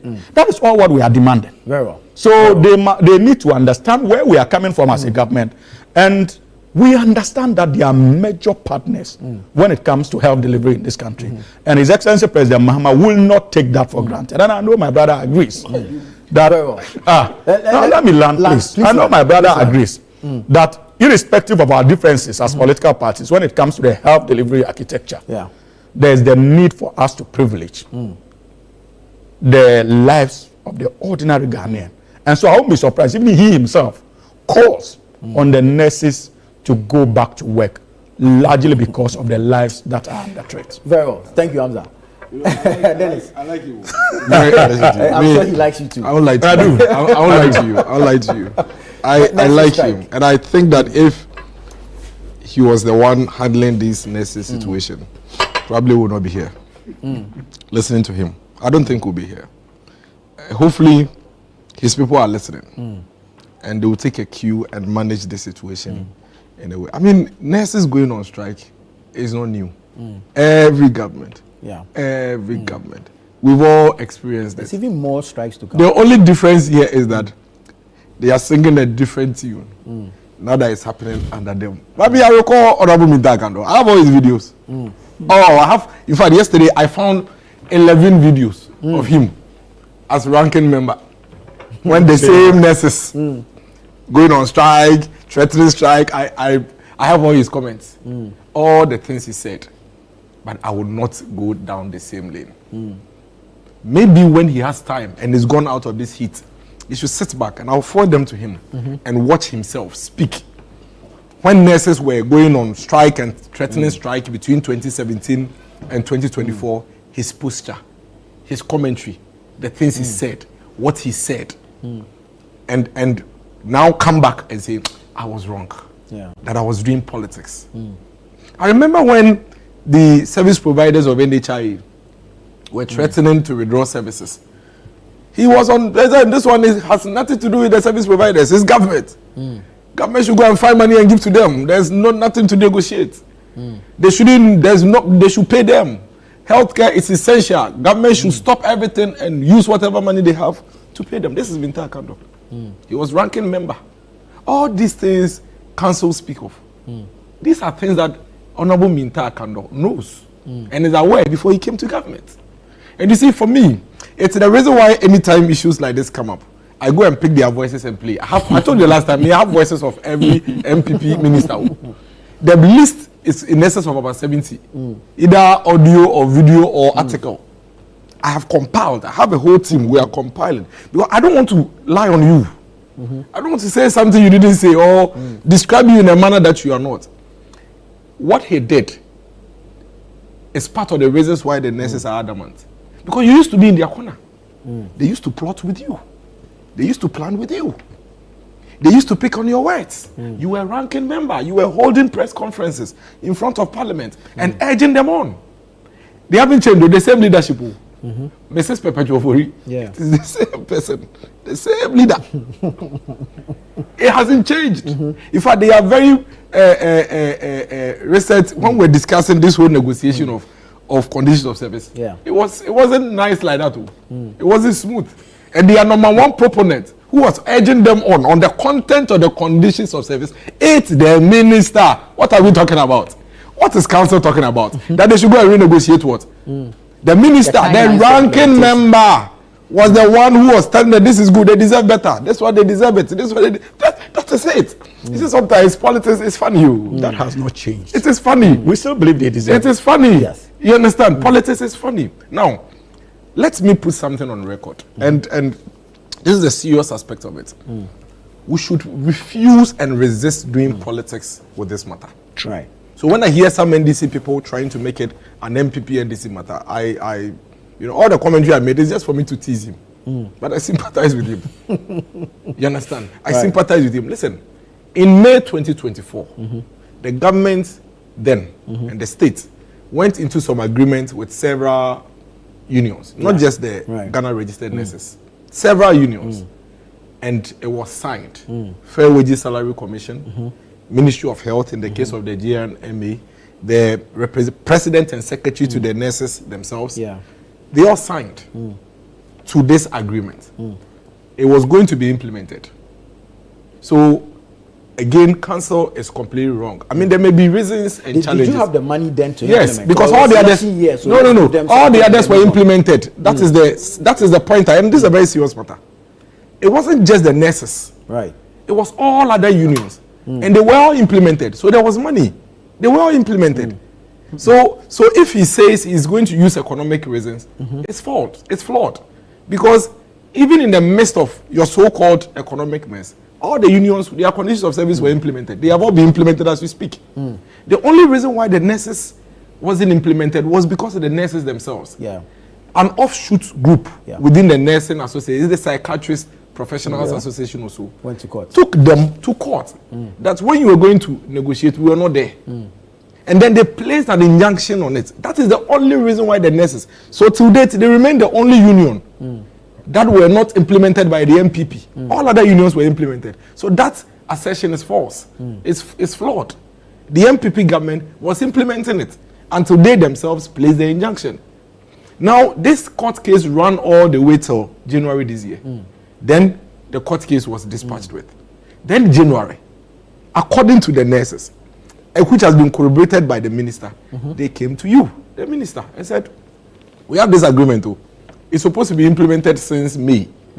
But because of these issues, they were not implemented. It's time to implement it. And they make a very important point that the reason why they came to you as far back as May, even though they knew the government, January, even though they knew the government was new, was because they wanted you to prepare. And I keep saying it. The minister was the ranking member. He received a transition note from the Ministry of Health. He sat in these conditions of service. He saw them when he was in opposition. He made inputs when he was in opposition. So he cannot feign ignorance. Thankfully, the Minister for Finance was the ranking member for Finance. He saw these things. He cannot feign ignorance. I don't think they're feigning ignorance. Hold on. If the thing could have been implemented in May 2024, how can it not be implemented in 2025 when you claim the economy is doing better? The thing could have been implemented when you claim the economy was bad. But it cannot be implemented when you claim the economy is doing better. They say to throw their budget. No, it is because you don't take them seriously. It is because you have prioritized other things. You have come into government, created a budget of 2.7 billion cedis. Okay, 2.7 billion cedis on government machinery. Government machinery, which used to be 327 million under the previous government you claim was a messy economy. 327 million is here. It's in the budget. In your budget, you've increased it to 2.7 billion cedis, government machinery only. Okay, and then you come and tell the nurses that they are 2 billion. It's too much. When you have already hiked your own benefit with over 1.7 billion, what are you talking about? You think they will listen to you? Let me tell you the other reason why the people are adamant. They claim that since January when they started coming to you, you never told them anything about economy and told them about financial difficulties. You said you are working on it and that you were writing letters. Yesterday I was listening to the president of the association. He said, oh, there are days that they will even come to you and they tell them that you wrote a letter but there was an error in it, so you are correcting it. So they will postpone the meeting, come back a week later Then you say, oh, the letter is gone, but this time the minister has traveled. You've been doing that to them until you read the budget. So you see, now what you are doing to them is to say that, oh, we forgot about you. And we passed a budget. Right. We couldn't put it in. Forgive us. Let's get this done with. But they say, no. You telling us that implies that you were playing games with us. Exactly. Because you knew from January, before you read your budget, that this thing was on the table. You could have told us at that time, before you read the budget, that, Charlie, I beg you. You know we have just come. The way the situation is, if you give us some time, this budget, it will be difficult for us to accommodate it in it. A lot of people would have supported you. But when I listen to the narratives, it is clear that the nurses are right. That you were playing games with them. And they don't trust the government. They don't trust the minister. Right. You know why? They have even raised issues with the Minister for Finance himself. That they had a similar encounter with him in 2016. Then hold on for me. I'll come back to you. I'm not done. He spoke for 20 minutes. No, he didn't do 20. How many minutes did he do? He did somewhere in the region of 13 minutes. Okay, I'm left with 7 minutes. I'll come back to you. This is Breakfast Daily. Stay with us here. When we come back, we'll continue the issue regarding the nurses' strike. We'll be right back.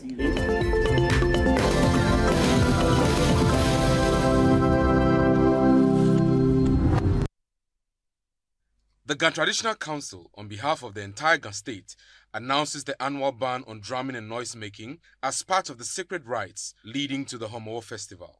Ghana mamu, timfe anale, akeshin, imlai niko wamadumo, wongmehe, wakusuni, wakabachuni, The ban across the Ghana state will take effect from Monday, May 12th to Thursday, June 12th, 2025. However, Osu, La, Teshi, Nungwa, Tema, Boom, Pram, and Ningo traditional areas will observe their bans separately, with dates to be announced by their various councils. During this period, all visitors are required to comply with the following regulations.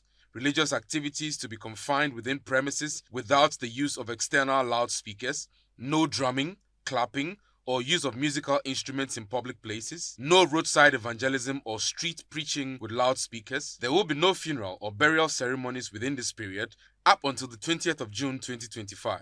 This practice is not only a cultural tradition, but also protected under the 1992 Constitution of Ghana, ensuring the preservation of our customs and identity. A dedicated task force, in collaboration with the Regional Security Council, Metropolitan, Municipal and District Assemblies, as well as the Ghana Police Service, will strictly enforce compliance. We urge all residents, institutions and visitors to respect this sacred tradition as we uphold our cultural heritage and foster social harmony. Nyacha, New Manyaba.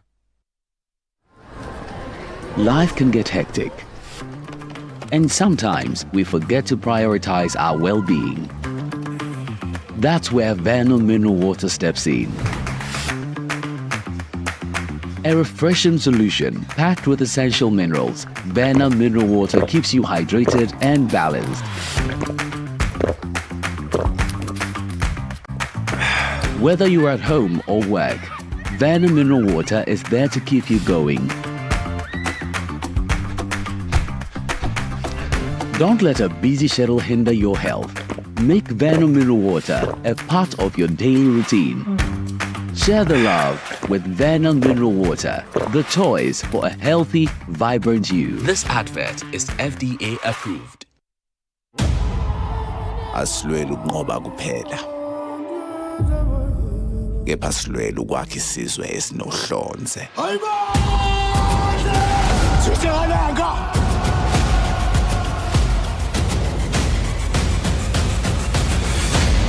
Sekunjalo.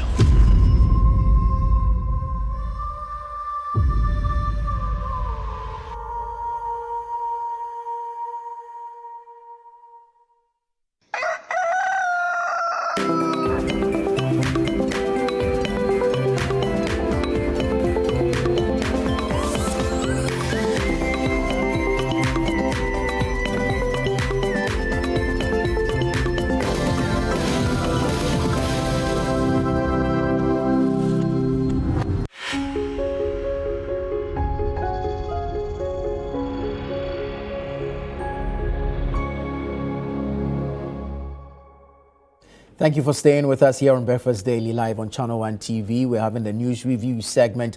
I'm going to go back to Dennis to wrap up his submission regarding the nurses' strike. But let me take a few of your messages and then we'll continue from there. This one says, wow, for once, Dennis has made my day with his awesome and mind-awakening analysis of our educational system. Brakufi from 2nd D. This one says, the government's handling of the nurses and midwife strike was unprofessional and has no regard for human health. It's a shame. This is Haj Ahmed from Nima.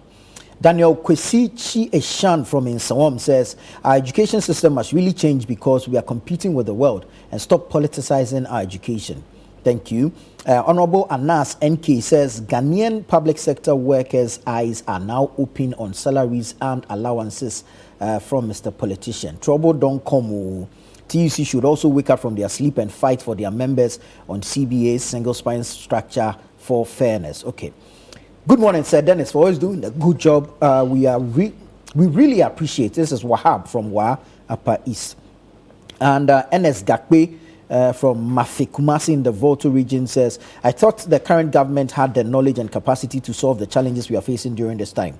So what exactly is His Excellency Mahama waiting for to step in and address these issues? Being a president doesn't mean you can do everything, but leadership requires action and vision. Good morning, Dennis. I believe we have a strong chance of winning in 2028 if we remain united. The current government has clearly run out of meaningful policies to implement and has long failed the Ghanaian people. Dennis, somebody is already projecting for 2028. I mean, you can't blame them. Let's wrap up on the nurses matter. You know, now why are you making me wrap up? I just started talking. Then we went on. You have 2 minutes on this. Quickly. You have 2 minutes on this. So, I mean, I think that the president needs to step in. The Minister for Health is not doing justice to the issues. Right. And then the president also needs to call some of the government functionaries. But you know, yesterday the press conference was at the presidency. Yeah. So he needs to call some of the government functionaries to order. So, for example, I listened to the deputy director of operations at the presidency, who is saying that we should arrest the leadership of the Ghana registered nurses. No, Gbande, Mustafa Gbande. So we should arrest the leadership of the striking nurses. You know, and then the pro-NDC journalists, the friends to the government, Johnny Hughes and co, are calling them blockheaded that they didn't pass their WASE, and then that's why they went into nursing and all of that. It doesn't help the government. It doesn't help the government. It irritates people. If any life is lost, it's not on the nurses, it's on government. Nobody can blame the nurses for any life lost. That is why in this country there is a history of labor unions always having a last laugh and winning when they go on strikes against government. You cannot win with this approach. And the president needs to quickly invite the Minister of Health and listen to him. If possible, if the president really takes this seriously and acknowledges that people are losing their lives and that we have a crisis, invite them to the presidency. Invite the leadership of the nurses to the presidency. At least if the president is sitting in front of them and having a conversation with them, I don't see how they will say they will not listen. Yeah. But as it stands now, I see a group of people who have lost trust and confidence in, because yesterday the General Secretary was saying that, listen, we have even told the Minister for Health and Finance that don't even implement everything in there. Start with some. Then the rest you can have a plan around it. But it's like you don't want to even listen at all. You're talking about negotiation. There's nothing to negotiate. There is only something to implement. You understand? There is only something to implement. There is nothing to negotiate. And if they are giving you room, because I listened to them and it's clear that they have given room for some, malleability in the whole thing, that, we can pick some and implement. For example, they said we're already taking full allowance. So it's not a new allowance. Just that the rates, the new rates, bring that. Yeah. We are already taking uniform allowance from the 60s. It's not a new allowance, but the rates. But the new ones, maybe you can look at that. And then those that have arrears, you can stagger the arrears and all. So that's the kind of conversation they want to hear and have. But if you call me and tell me that we can now accommodate you in 2025 and I will take you to 2026, I won't listen. Especially when you have increased your government machinery budget by 2.7 billion from 327, and you give us excuses. When we say, do you know what they say? They say because we have brought this to the government machinery. It used to be this, we brought this. It doesn't matter. whether you have added on, whether you have brought more, whether you have absorbed. The point is that you are not cheaper. You may have a few a lean government, but you are more expensive. That is fact. And then when you talk about we are cutting costs, you say, oh, we have suspended or cancelled all DSTV subscription. How much is DSTV subscription? Even if you have 100 DSTV decoders at the presidency, how much is it in a year? Those are trivia. Those are trivia, and people are watching, people are looking at it. And this thing is a major matter. The Minister of Health yesterday released a statement, and in the statement he's listed some health facilities that is asking people to go to. You know, it tells people that you're not willing and ready to listen to us. I think the posturing is but you have a media budget coming. Media budget is coming. At least call us and say, you know, we'll capture these two in the media budget. You know, and then we'll move the rest, something like that. But you are calling some of them their bluff, you are talking back at them, and you are accusing them that they are wicked. Some of them, you are even accusing them of political colorization to MPP. Meanwhile, these people, you supported these same people, the same leaders, to go on strike under the MPP government.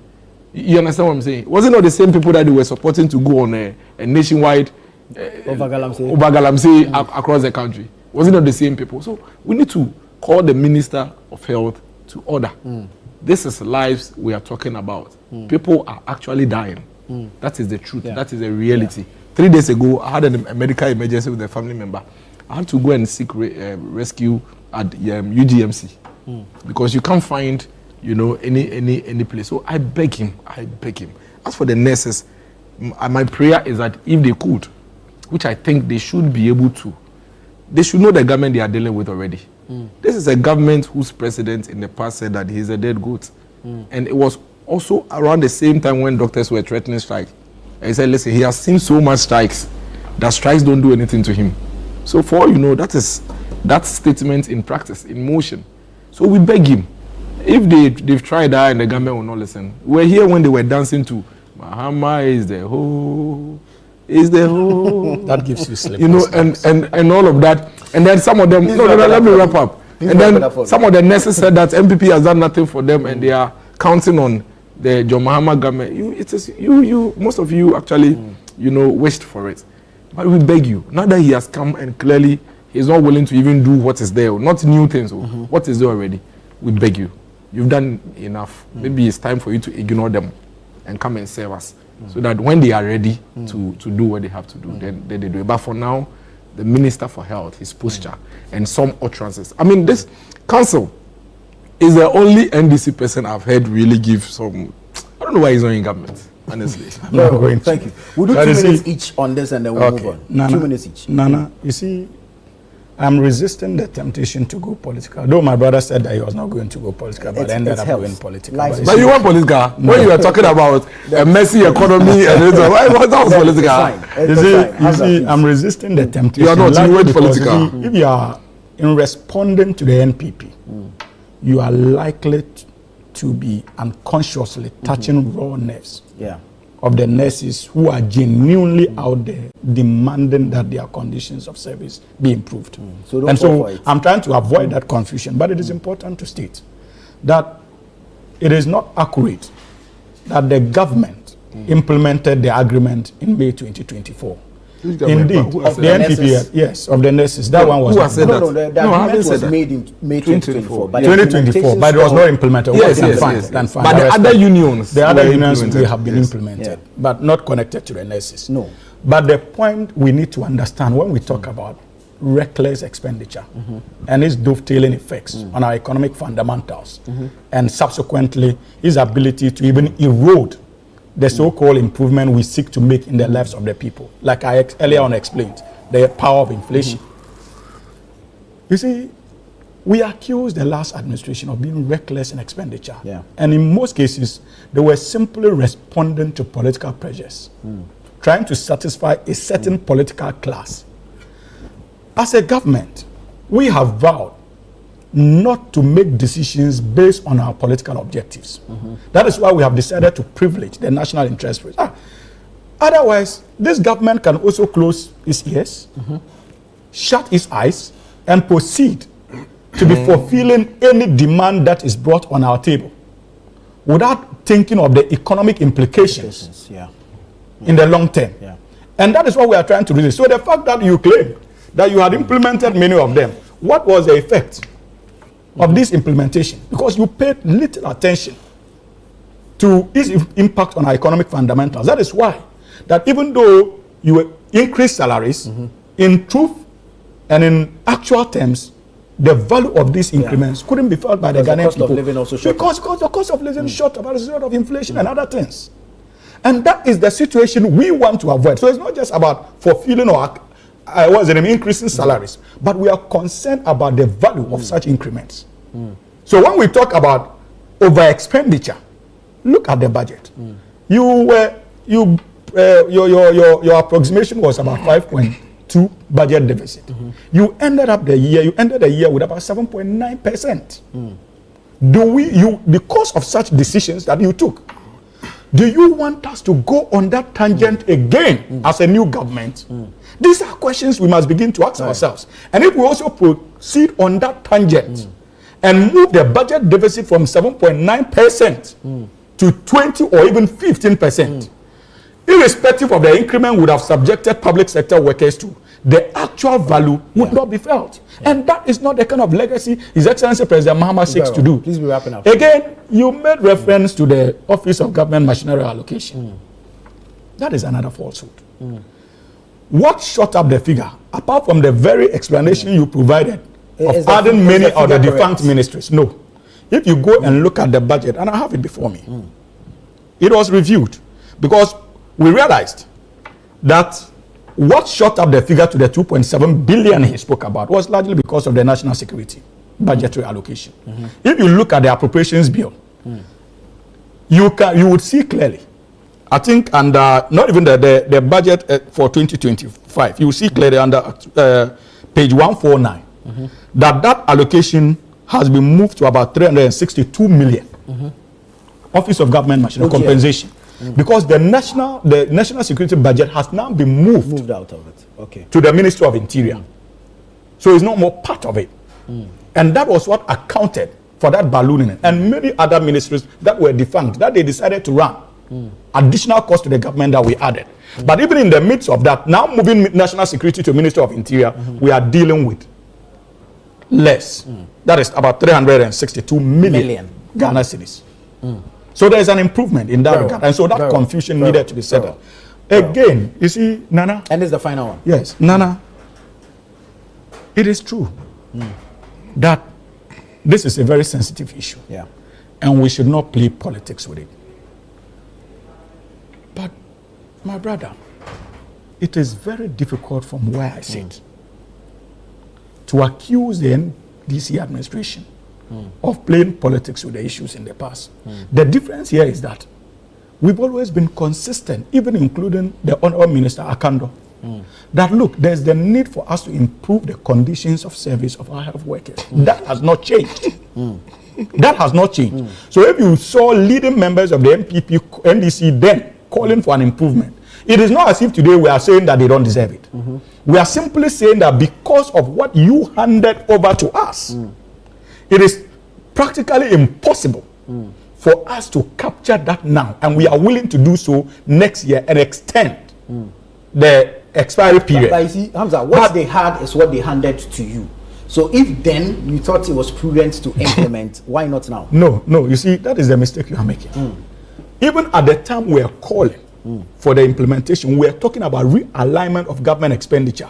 We question the reckless decision of government to sink about $51 million of the taxpayers' money in building or in digging the most expensive hole in the world. Remember, we questioned the conduct of the government in the PDS engagement, where Dr. Mahmoud Baumia decided to change a bank guarantee to an insurance guarantee, and a condition precedent to a condition subsequent. That led to the government of Ghana losing in excess of $2 billion.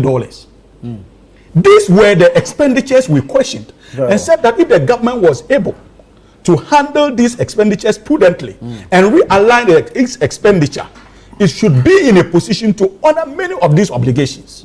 So there's the need for him to contextualize it. This government is not engaged in such reckless expenditure like they did. Right. And that is why we can understand the frustration of the Ghanaian people, especially the nurses.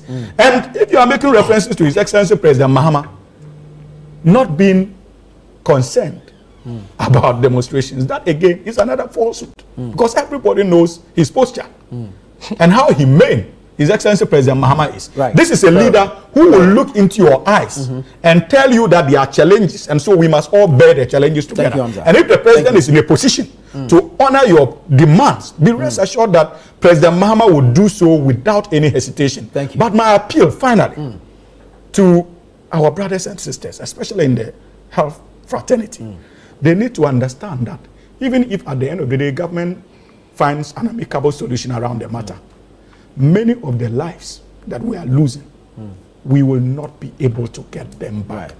So for the sake of our country, for the sake of many of our colleagues and compatriots, they must at this stage reason with us so that we can continue to save lives. So that in the future, if these agreements are eventually implemented, they themselves will not look back and feel so terrible because of the lives that would have been lost at the time they are beginning to enjoy the very agreement that they are putting pressure on government to implement now. So it is in our interest for them to be measured at this critical point. I understand government. We are not saying we don't implement it, but for the sake of our the lives being lost, they need to go your back. final thoughts on the nurses strike. Now, beyond the nurses strike, I think that it is important that as governments, they begin to look at the whole issue of productivity as a nation, from all our public sector institutions. What is the level of productivity coming out of this? Because the issue of money is always an issue of product. If we are able to increase productivity, then the issue of wages, salaries, and issues like that should not be a big problem. So I think that rather than every time seeking to deal with one unit when they go on strike, we should be looking consistently at the issues of productivity. Do we have enough nurses in the public sector? If we don't, what is the problem? Even if we have enough, are they productive? What is the level of care given to patients? We should begin to measure these things so that we can actually make the system more productive. So we should look at all public sector institutions and look at the issue of productivity more closely, because that is the way we can generate income to sustainably pay them what they deserve. Again, governments need to be sincere. Our politicians need to be sincere, because the issue around this whole strike is an issue of trust. You say one thing and tomorrow we'll do something different. So politicians need to build, they should realize that the value of trust has gone down completely.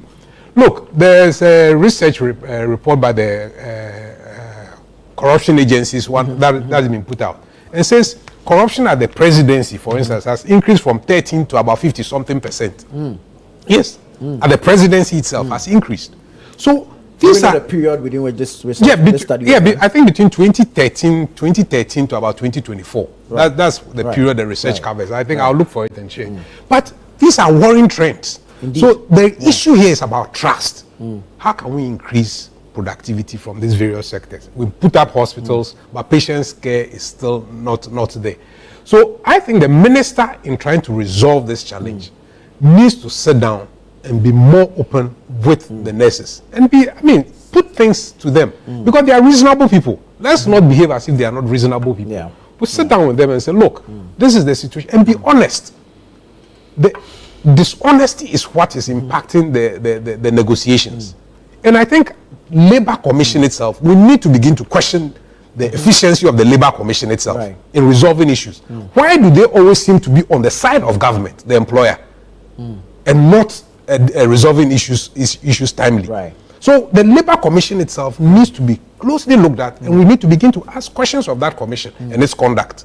So for me, the way forward is not only to try and deal with the current situation, but it's also for us to look at the issue of general productivity within the public sector.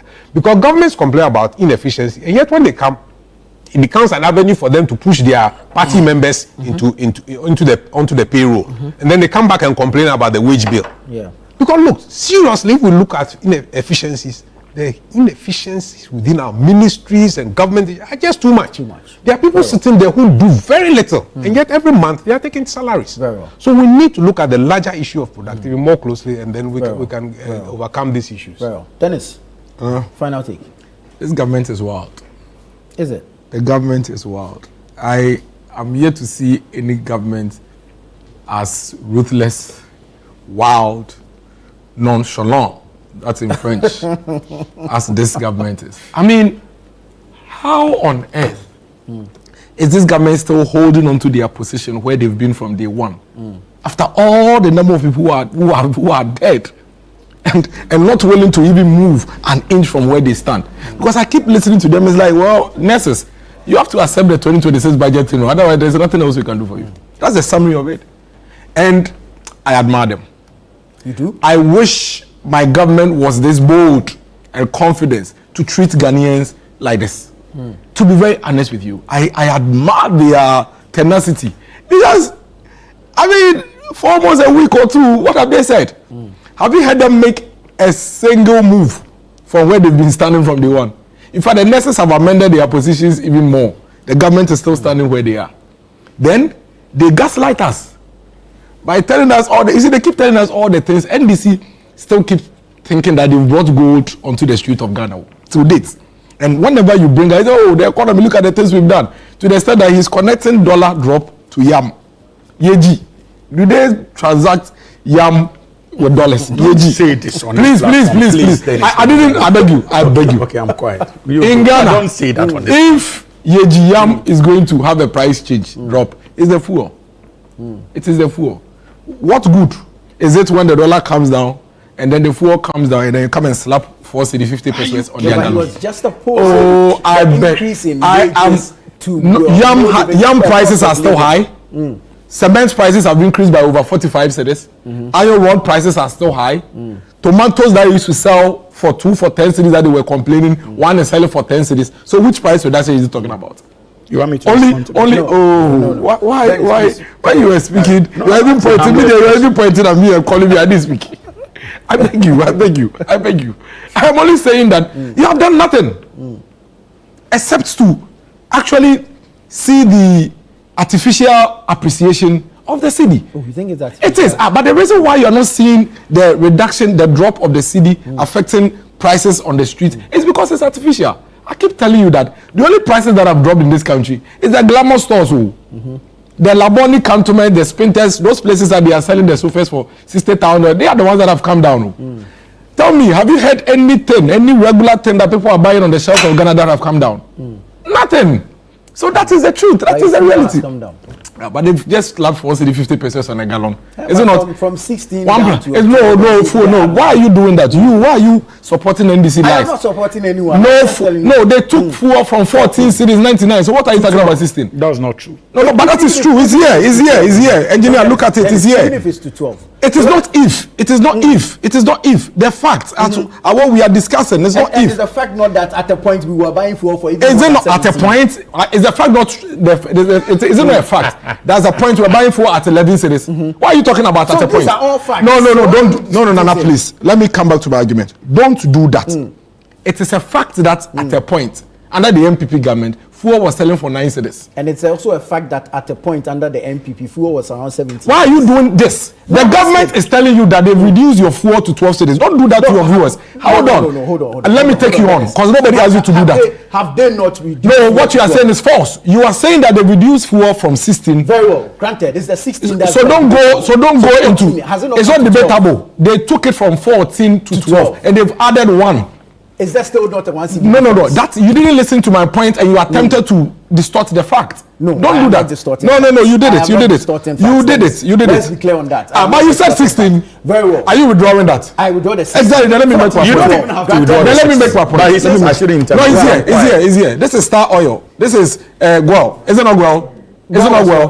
14.99. Star was 14.75. And now it's what? 12.75. The point I am making is that, so don't come and make it look like you brought gold onto our streets. For which reason you can do whatever you want to do to us. Because what they keep saying is that, listen, we've made Ghana the best. Allow us to strangulate you. Allow us to press your neck. We can suffocate you. Don't talk. And that is the problem I have with the NDC. And all of us need to take note, because you see, I don't like it when they have this nurses debate in this manner. So the nurses should do what? You, since you came to office, you've appointed political appointees as corporate communications directors to almost every government agencies. When there are public officers there who are already responsible for that, all of them are they not bedding to the public purse? Right. And you are telling us not to speak. Go and count. Every ministry, every agency, they've appointed their political people to those places. Some of them are your media friends who have been moved from their media houses because they were doing some skewed news to them, of course, and then sent to them which merit, and then send them to these places to go and work. The point I'm making is that we need to go now. Beg them, go on your knees. Beg them, like we are all supporting you. They are always spoiling the case for us. So they need to beg them. I am here begging on your behalf, and you are spoiling the thing. You are not begging. I am here begging. You can't speak. You cannot. You see, are you the moderator? No, but that will be unfair. Our time is up. No. Hamza, our time is up. Unfortunately, we need to go. Engineer, thank you. Dennis, thank you. Hamza, thank you. This has been the news review segment. Thank you so much. Breakfast Daily continues after this. We have not done that.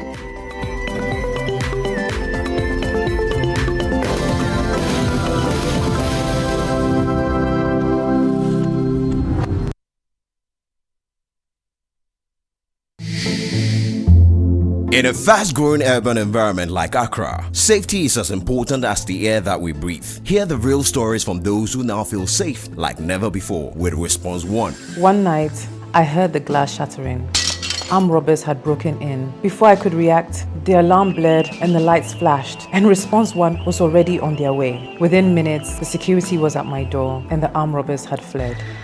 I never want to be that scared again. And now I know with Response 1, I never will. Don't wait for tragedy to strike. Protect your home with Response 1's monitored alarm system and our theft protection guarantee. Immediate response, real protection. Response 1, stay connected, stay protected.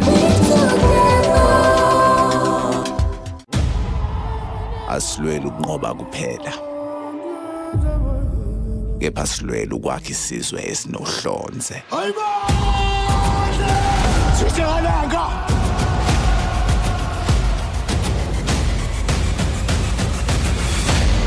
Sekunjalo.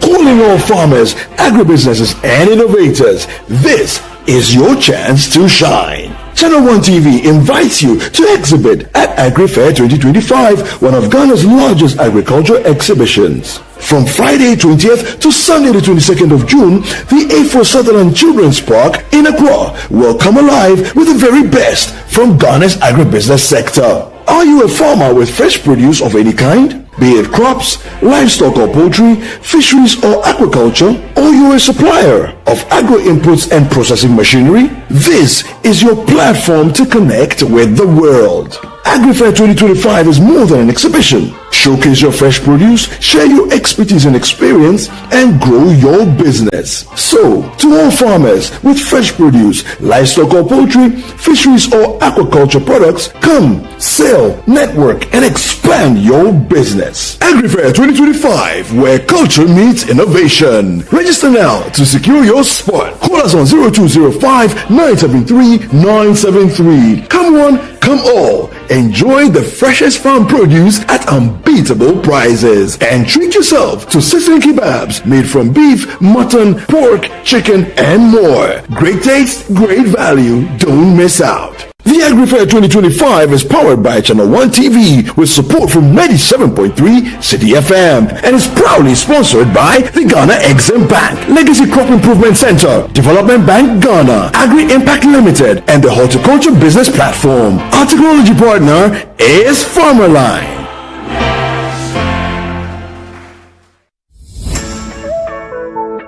This June, the business wave is back and it's bigger than ever. The City Business Festival 2025 on City FM and Channel 1 TV, where it's all about business. This June, we will be celebrating Ghanaian businesses, re-examining our business modules and practices through our business fora, and sharing knowledge through our on-air business discussions. Make a business date with the on-air series every weekday at 9 a.m. on the City Breakfast Show on 97.3 City FM and 10 a.m. on Breakfast Daily on Channel 1 TV. From expert interviews to real-world insights to the tools you need to grow. Don't miss a single moment this June. It's the City Business Festival 2025, celebrating everything business. Only on City FM and Channel 1 TV. Your business, your future, your time is now. Stay tuned, stay inspired, and let's grow together. The City Business Festival 2025, celebrating everything business. The City Business Festival 2025 is powered by 97.3 City FM and Channel 1 TV, and it's proudly sponsored by Absa Bank, MTN Business, and Zonda Tech Ghana Limited.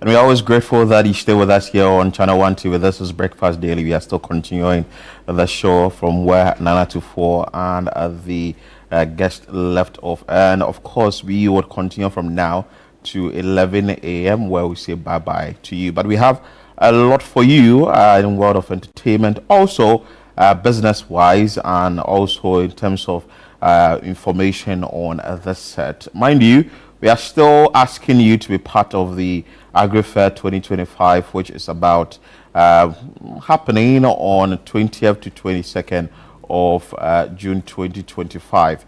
Make sure that you are part of this all-important event.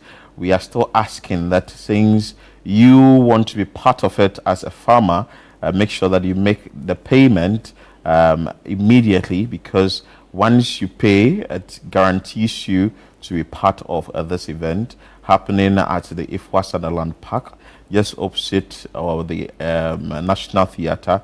Every information you want, you can contact 0205 973 973, and we will give you the needed information.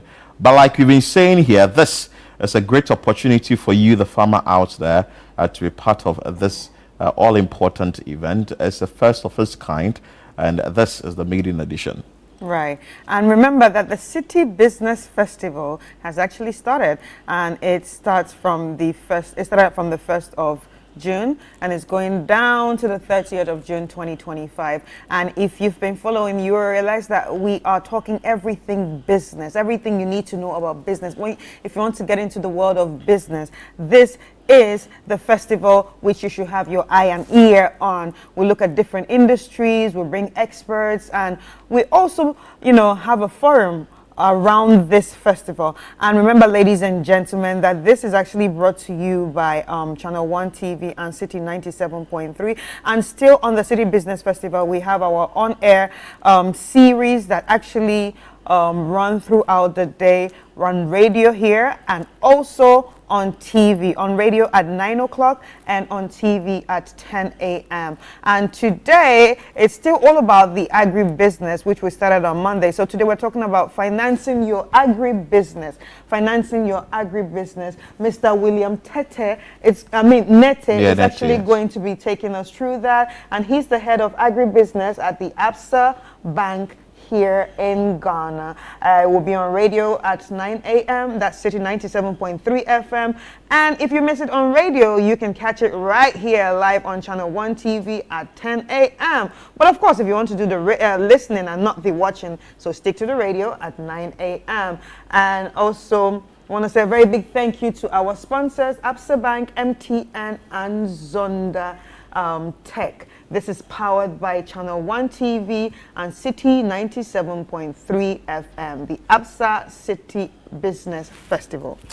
So make sure that you are part of these events, and like you've been saying, this month we are giving you all the chance to be part of the business circle and make a change in your business field. My name is Philip Nilati. And my name is Chris Carter, and we're once more excited to be here with you this morning. Just as we start in, let's start with this, because we are building our knowledge in the agri-business field. Head of news here at Channel 1 TV and also City FM, Vivian Kai Loco, visited the Handy Farms, had an engagement with the people there, and let's bring you this video, or this all-important documentary when she went to this farm to engage the people there. Enjoy.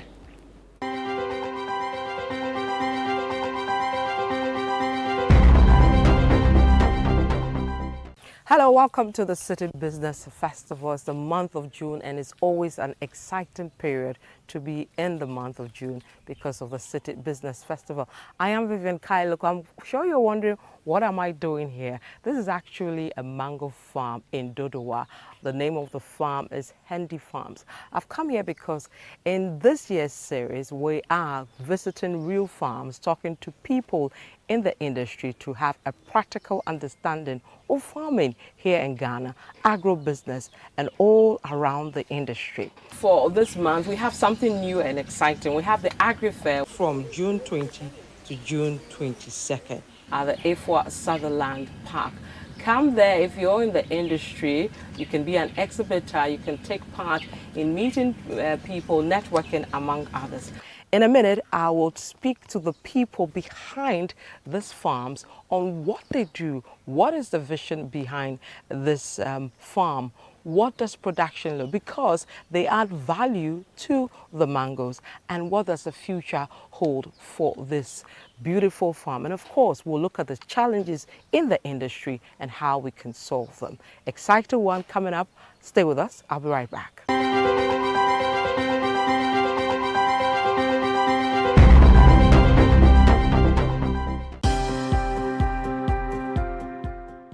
Welcome back. I am Vivian Kai Loco. Thank you for sticking with us. So let's go into the discussion. I'm excited already at Handy Farms. Let me speak to Sandra.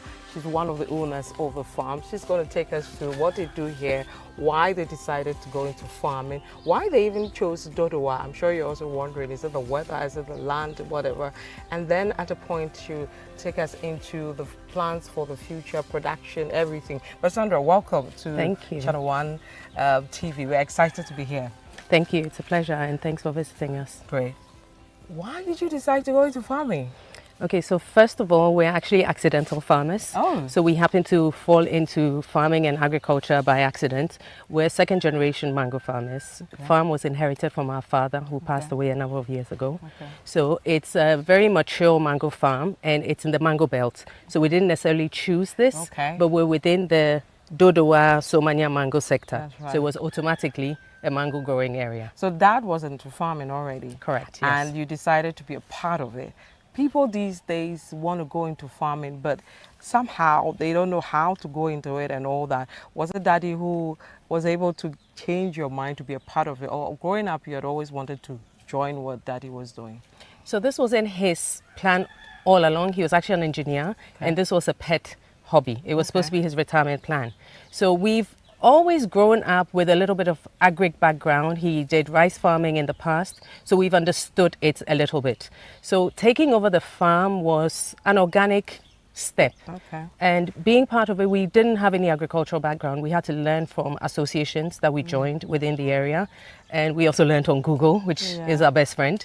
And we've grown steadily in it, and we're able to add practical knowledge, practical food processing habits, and practical knowledge to it generally, yes. Right. We want to have a feel of, you know, and if you can allow us to walk through the farm, a practical feel of farming, and we're excited about the mango thing. But what is it like in this? First of all, how big is this place? So we farm on 20 acres, so we're fully populated with mango. We grow 4 varieties on the farm. The most popular one is Kate, and we also have Kent, Hayden, and Palmer. So it's purely mango farmed. Okay, I'm sure you showed me the difference between Kate Palmer and Hayden and Kent. We'll show you. So the differences are usually in the leaves of the trees, also in the shape of the fruits, the taste of the fruits, the fiber that the fruits have, and sometimes even the aroma. So these names are from the industry, or you give it? Or what? No, so these are original names. These are the exotic mangoes, and those are the original names that they have. Okay, so I'm sure by the time I leave here, I can look at a mango tree and figure out what it is. So this one, for example, which? So this is Kate. This is the most popular variety in Ghana.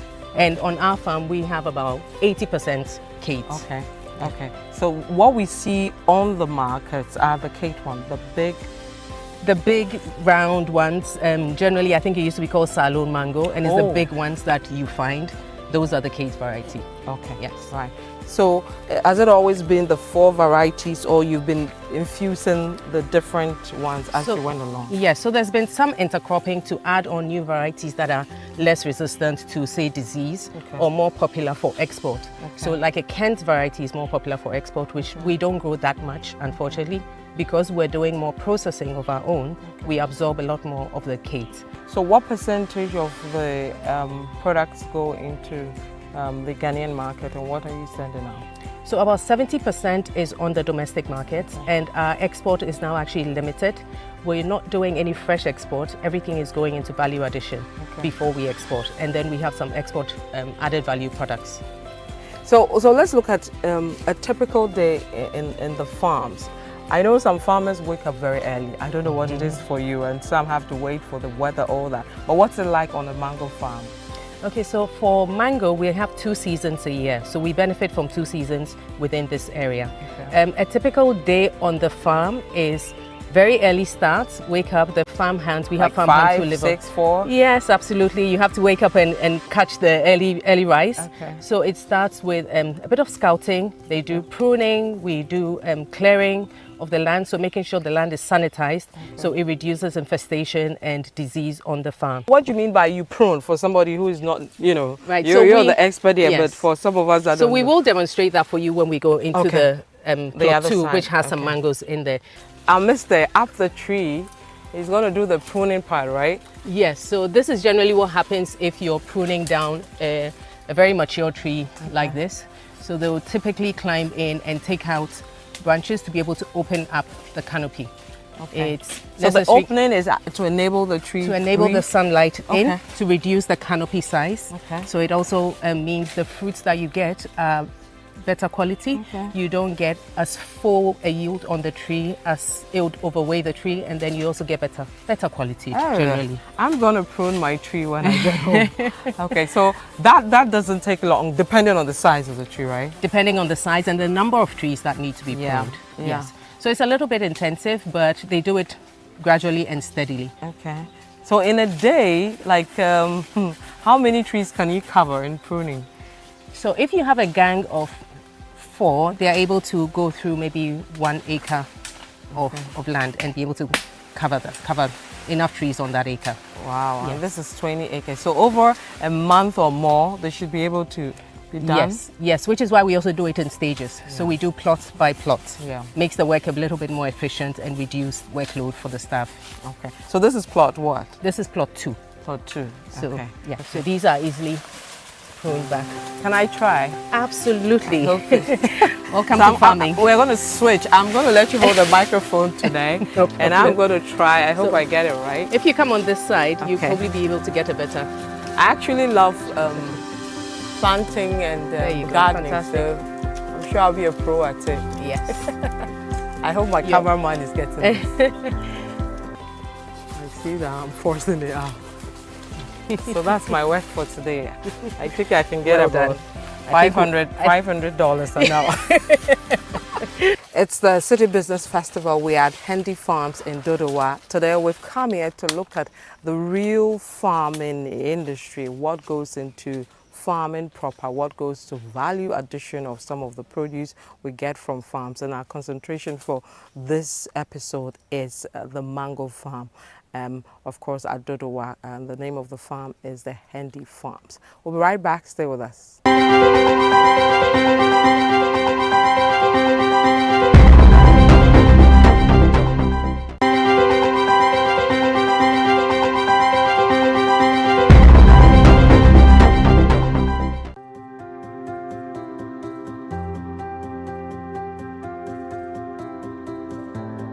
You're still watching Channel 1 TV. I am Vivian Kailoko. Thank you for still being with us. We are still in Hendy Farms at Dodowa, and this is a mango plantation. We're speaking to the owners of this facility who are taking us through everything you need to know about the mango farm, from planting all the way to production, value addition. Earlier, I was speaking to Sandra, who took me through why they started mango farming and some of the things around farming, what a day looks like. I'm going to go to Rita. Now, I haven't told you this, but this farm is owned by two sisters. So Sandra was the first one I spoke with. I'm moving to Rita, who is a co-owner of this place, and she's going to take me through the harvesting and value addition among others. Rita, welcome to Channel 1 News, the City Business Festival. Thank you for having us. Thank you for having me in your farm today. So it's interesting. I see a beautiful mango tree with lots of fruits on it, and I believe it's ready for harvesting. But what does it look like to harvest? Or take me through what harvesting is like. Okay, so for us, harvesting time, so we're in harvest season now. We have 2 seasons in the year. So harvesting now will be between June into July for us. So just 2 months? So over the 2 months, yeah, we'll harvest everything that we have grown on the farm for this season. Okay, so earlier Sandra was showing me how I can detect a fruit, the mango, when it's ready to be harvested. So I'm going to test that, or you can test me on that if I get it right or not. So she said that the end point will be brown. Right. So this is brown to me. I don't know whether it's brown to you. It is brown, yes. And so this as well. This is well, okay. So I'm doing well, right? So what goes into the harvesting? Okay, so when we come up for harvesting, so we have all the stuff ready. We harvest into crates. So Mike is here. Mike will demonstrate now Hi, Mike. the harvesting process. Okay. So he identifies the fruits that are ready, and then he will cut and then place into our harvesting crates. I see they've cleared this part already, and you have a full basket, which maybe we're taking away. Why not? But I'm seeing some interesting things happening over there. Some yellow gallons. Is it part of the whole, or what's going on there? So we have bees on the farm. So we keep bees. So this helps with pollination of the mango flowers. Helps to ensure we get good quality fruits, and we also get the byproduct of that being honey from them. Yeah. But how does that work? You release the bees, or how does that work? I'm interested in that. No, so bees are very much creatures who can look after themselves. So they have their job and they know what they need to do, which is pollination. So we have the bees in there. They go out in the mornings and forage for nectar, and then they come back in, make their honey. And we're lucky to get fruits at the end of the season and honey as well from them. Okay, so they're not restricted, but you have to be careful when you're going around. Absolutely, yes. You do have to be careful around them. So main thing is not to get too close to them if you're not well suited, or use fragrances, strong fragrances around them. So I can go close to them. I would advise not to. Yeah. I'm here with Rita, one of the owners of this farm. When we come back, we'll look at production and value addition from this plantation. Stay with us, we'll be right back.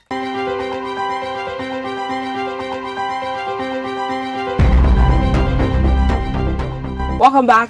My name is Vivian Kailoko. Thank you for joining us. It's the month of June, and that means you have the City Business Festival, and it's because of that I'm here today at the Hendy Farms in Dodowa. I've come to a mango farm. I'm meeting with the owners of the farm who have taken me through a lot, from when the mango is planted, and at a point we're going to go into value addition of the mangoes. But remember, it's an exciting month. This month our topics are evolving around 4 key topics. We have the personal finance, we have SMEs, we have the technology, and then agriculture. So also remember, for this month we have something new and exciting. We have the Agri Fair from June 20 to June 22nd at the A4 Sutherland Park. Come there if you're in the industry, You can be an exhibitor, you can take part in meeting people, networking, among others. But let's come back to Dodowa, where I'm here with Richard Broby as well as Sandra Snowden, and we're looking at what goes into their farm. Earlier, I took you through the plantation all the way to pruning to harvesting, and now we're going to go into value addition, which is a big topic now, considering where we want to go as a country. And then we'll look at what the future holds for them in the industry. So ladies, thank you for sticking with me. The whole day has been with me, and I'm so grateful for you guys taking time to join us. So let's talk about value addition. I was in your shop earlier and I saw loads of things that you have developed around the produce. Take us through what you're doing in terms of value addition. Okay, so for us with value addition is we're working entirely with mango, which is our main raw material that we have. So we have a range of products. So we have dried mangoes. Okay. We also make mango jams, mango hot sauces, mango popsicles, as well as frozen mango. Okay, so what led you into moving into the value addition? Because we see a lot of farmers in Ghana, and for that matter Africa, sticking with just the produce and not wanting to veer off value addition because of what it comes with. Why? What pushed you into going there? I think, well, exactly that is when you're just dealing with raw materials, you don't have as much control if you're selling just raw. So we realized we needed to actually change what we were doing and not just be selling fresh fruits, which is very much seasonal. Our fruits are seasonal, so we needed to have a product that we would be able to sell all year round. So we started off with the idea of what we could do. Okay. Maybe initial thoughts might be fresh juice. Yeah. Again, it's fresh, so your shelf life isn't very long. Yeah. So this moved us into sort of exploring things a bit more and then coming up with more shelf-stable products. Yeah. So this is when we developed our hot sauces, our jams. So these are products that we can produce when fruits are in season, but then we have an outlet to be able to sell it all year round. Even when mangoes aren't available fresh, you can always get a very, delicious product from Hendy Farms all year round. Right. Now, usually people have beautiful products, but the market doesn't welcome them well, or the distribution is a challenge and all that. How are you able to penetrate that? Because I see you've been able to get onto the major shops and even to export it and all that. So let's look at marketing and distribution and all that. You were saying earlier that when you started the shittle thing, when you went to the market, people loved it and you sold out the first day and all that. From your story, it looks like you've been received beautifully by, the local market and out there. How was it penetrating both the local and the foreign markets? So I think because we've been to a few markets and we're present, we're able to interact with our customers. So we get a feel of what they like and where they are able to shop. So we know they like to go to artisanal shops, maybe community shops. So like a Migmart, which is one of our favorite shops we sell at. It stocks made in Ghana products mainly. So because we interact with customers, they're able to give us feedback and we know where they prefer to see our products on the local market. Right. Yeah. Now, I mean, running a business in Ghana and Africa is not easy. It comes with a lot of, challenges and all that. And running a production line, there's issue of power. Having a farm, there's issue of land and so many of these broader challenges. Which ones really hit you, and how have you maneuvered your ways around that, or whether it's policy or whichever way? So there's a number of issues. Some pressing issues at the moment, I'll probably say, is logistics. So our road, we're in Dodowa, so our road coming You have bad roads. Thank you for saying that. Really bad roads. So the road coming to our farm and facility is terrible. Yeah. So that also affects distribution. Yeah. So getting products into Accra is a challenge in itself. Even trucks coming to harvest fruits or to load and distribute get stuck in the road. And I can imagine the raining season, what it would be like. Yes. So during raining season, when it's heavy rains, it's almost a no-go area. We have to find different routes, and we're not isolated. Yeah. We're in a community, so there's other farms and other villages and townships along us. So they all get affected by it. So roads, which is something almost all of us talk about as a country. So the roads thing. Roads is one major issue that we face. Another is also personnel. skilled staff, because Yeah. we're again in Dodowa, it's very difficult to recruit in this area for skilled personnel. So you have to recruit from Accra, and the distance is also a second issue. Yeah. So getting good skilled staff. So and in this retaining case, them. what kind of skills are you looking for? So for here, we're looking at farm staff. It's fine. We're able to recruit locally. Yeah.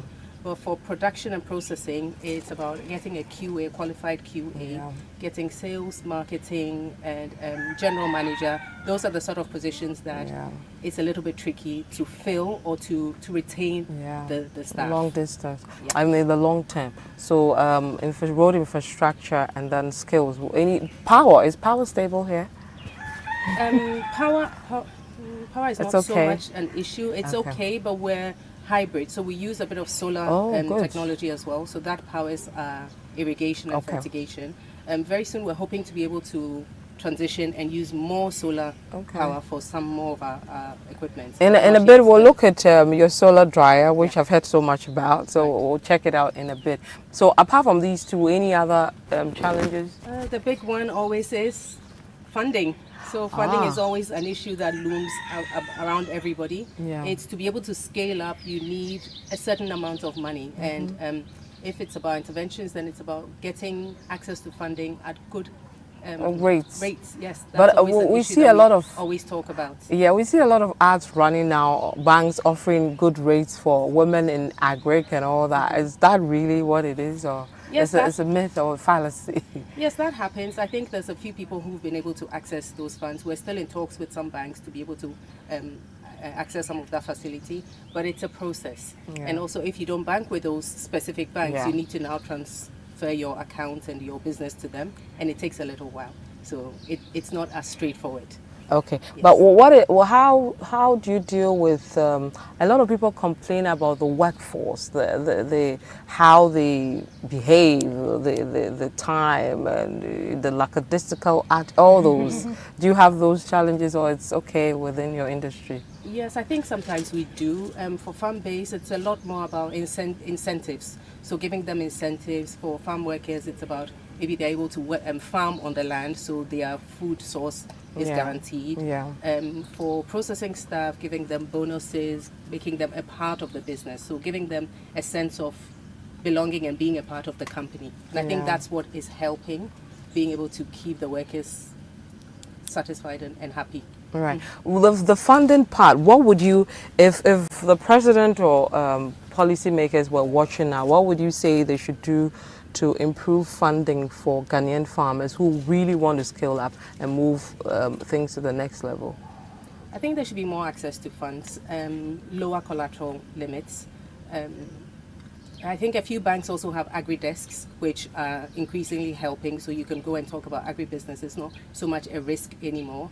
And we're all hopeful and looking forward to the new Women's Development Bank, which will be in motion very soon, we hope this year, which should be more accessible to small-scale processing companies and women farmers. What will you say to somebody who wants to go into agriculture, into mango farming, whether it's a woman or a young person hoping to go into agriculture? For your final thoughts, what advice would you tell this person based on your experience with what you've done so far? Well, I think maybe just simple as I would say, don't jump into it too fast. Actually do your research.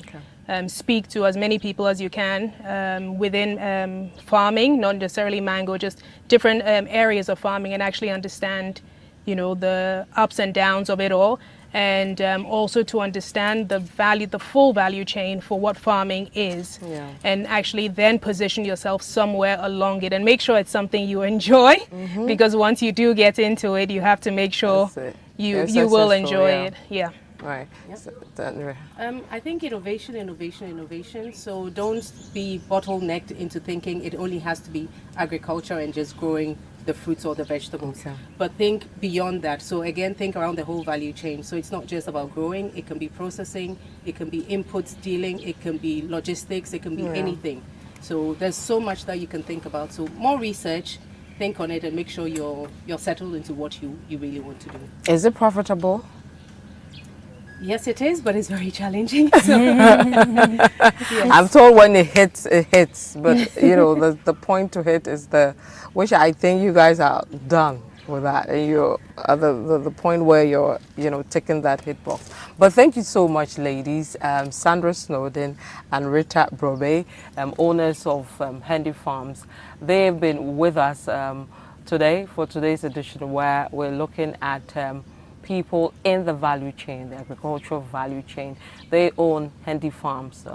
They are into mango production and also adding value to mango. You can check out their products in some of the major shops in the country, and also go on Amazon to get their beautiful products as well. In a bit, I'm going to take you to the product section and take you through what they produce. And later, I'm going to speak to a very interesting lady who is helping players in the agriculture sector to maneuver their way in this challenging industry. You don't want to miss that, especially if you plan to be in this industry. We'll be right back.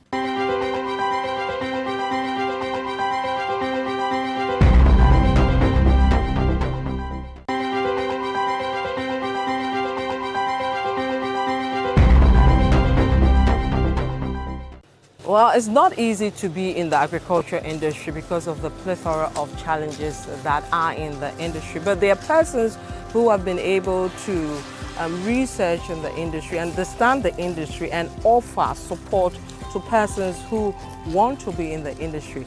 And I'm honored and lucky to have one of such people, Mavis. She is with Mavis. You own Impact Food Hub, don't you? Yes, I do. Yeah. So Impact Food Hub is one of few of such groups here in Ghana who help people in the industry to maneuver their ways, whether it's funding, whether it's skills, etc. So I'm going to pick the thoughts on from Mavis and how you can be a part of it or what they do. Mavis, thank you so much. We've taken you a whole day today, haven't we? It's been a pleasure. Yeah, because Mavis, you know, came with us to the farms and all that, helping us to understand the issues as well. What do you really do at the Impact Food Hub? What's it about? For those who don't know what you guys do. Impact Food Hub is a leading company. We support agribusinesses. Like we say, we offer tailored support services. So basically a consultancy. We're there to bridge the gap between research, innovation, and industry. A lot of the time we hear that, oh, there's a huge gap between research, innovation, and industry. We recognize that SMEs struggle, especially those in the agribusiness space. There's so many challenges. You heard Rita and Sandra, you know, talk about some of the things the challenges that they have. But for us, we are consultants who have technical experience. So it's made up of food scientists, food technologists, chemists, agronomists. So anything to do with the technical disciplines when it comes to agribusiness, whether it's food production, value addition, or marketing, and so the full value chain. We offer support services. We help develop products for people. So we're big on food product development and innovation. And we worked with Handy Farms on one of their products, which is the mango shito. So yes, anything to do with certification as well. You want to certify your product, you want to do an audit of the facility, because obviously when the regulators like the FDAs and the GSAs come to your institution, you need to be ready for them to assess. So we help facilitate the process by getting people ready, you know, auditing the facilities and putting you in readiness.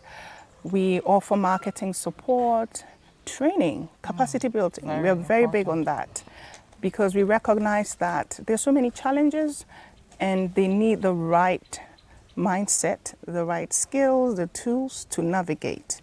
So we're big on training, anything that has to do with the processing itself, you know, training on that, or any other part of the business that you want us to come in and support.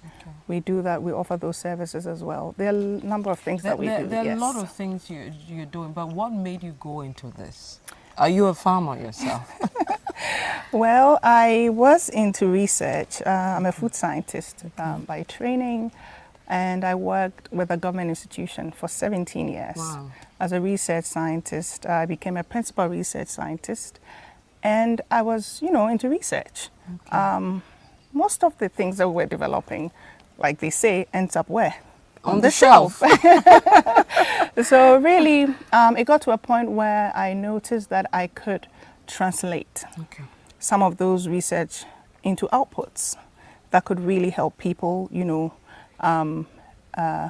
grow in that space in agribusiness. And of course, once I'm a food scientist, it means my area of specialization was food processing, value addition. So yes, I noticed that having the research background, I could create that link because we realized there's a gap to, close, to bring industry and research together. So that's why I decided, at some point, to go in there. To go into Has it been this. worth your while? Well, for me, it's been a journey because the main idea was to help people. The main idea was to make research look very practical, because I think that was one of the challenges that, I had in my profession where, people wouldn't come because they felt it was too academic. So for me, that is where I get my strength, my motivation, and I'm learning through the process because there are different challenges that come every day, So it's been a journey. I'm enjoying it because every client who comes in comes with a different challenge. And like we say, we tailor the services, to meet their specific needs. So that in itself is really exciting. You're working with different things, and different. Recently we added production because we're getting a lot of people requesting for support for food production. Exactly. So you have a farm, you don't know what to do with it, or you have a crop you want to, add value to it. Add value. We come in to assess the farm, do soil analysis, tell you the state of the land. We advise on varieties. So you are the go-to, you are the fixer, you get it done. Yes, we do, and we do get it done. And how easy is it to be part of what you do? What's the process that people have to go through to be part of it? For example, let's say I have a farm, I'm doing maybe pineapple, I want to add value, I want to export and all that. How do I come to you and what do I do when I get to you? All you need to do is, pick a phone and call us, book an appointment. You come in and then we assess what your needs are or what your asks are. And then we draw a plan for you, very tailored plan, which spells out exactly how we're going to roll out, the plan that we have for you. Agriculture is Ghana, like I put it. Agribusiness is the future. We have a lot of young people who want to venture into it, but they do not know where to start from. And sometimes our interventions are, okay, let's bring them together and give them some, capacity, some training or something. But sometimes we don't add the technical support, which is what we are big on, so that they can really understand, because it's a science as well. People forget that. You're talking about value addition. You don't just combine food, you have to understand what you're doing. So of course, that ties into our capacity building program, and we are looking into having a program that we're rolling out in July, which is an agribusiness launchpad and accelerator program for people who want to go into the space, people who are already there, who want to expand. So we'll talk a lot more about production, smart farming, food processing, and the business aspect. And of course, we'll have a lovely field trip to Handy Farms to see what they're doing, So definitely we're putting out the information out there, and people should sign up when the time comes. You see, as I will be there. But thank you so much. Thank you. Mavis, thank you so much for helping us and taking us through what we can do to be part of the industry. I'll take a quick break. When I come back, we'll wrap up here. I'll show you some of the lovely products that are coming from this farm, Handy Farm, here in Dodowa. And then I'll tell you a bit more of what next for this City Business Festival edition for 2025. Stay with us, we'll be back.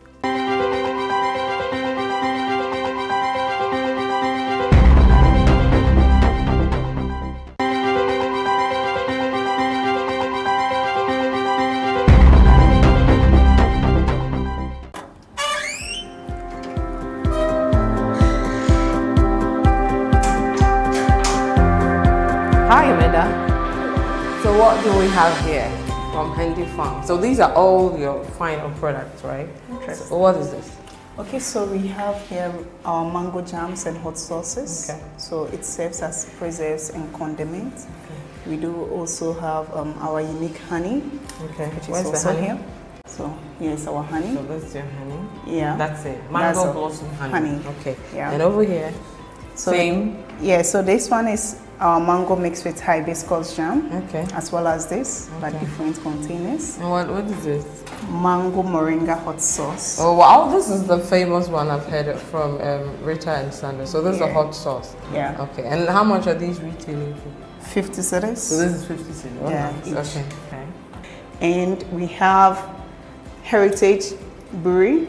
We collaborate with them. Okay, so this is what, mango juice? Yeah, so it's mango tropical ale. Oh wow. Yeah. Okay. So they do patronize our frozen sliced mangoes as well as our mango puree for their products. And we do have our mango body butter. Okay. For your skin. You can have a feel of it.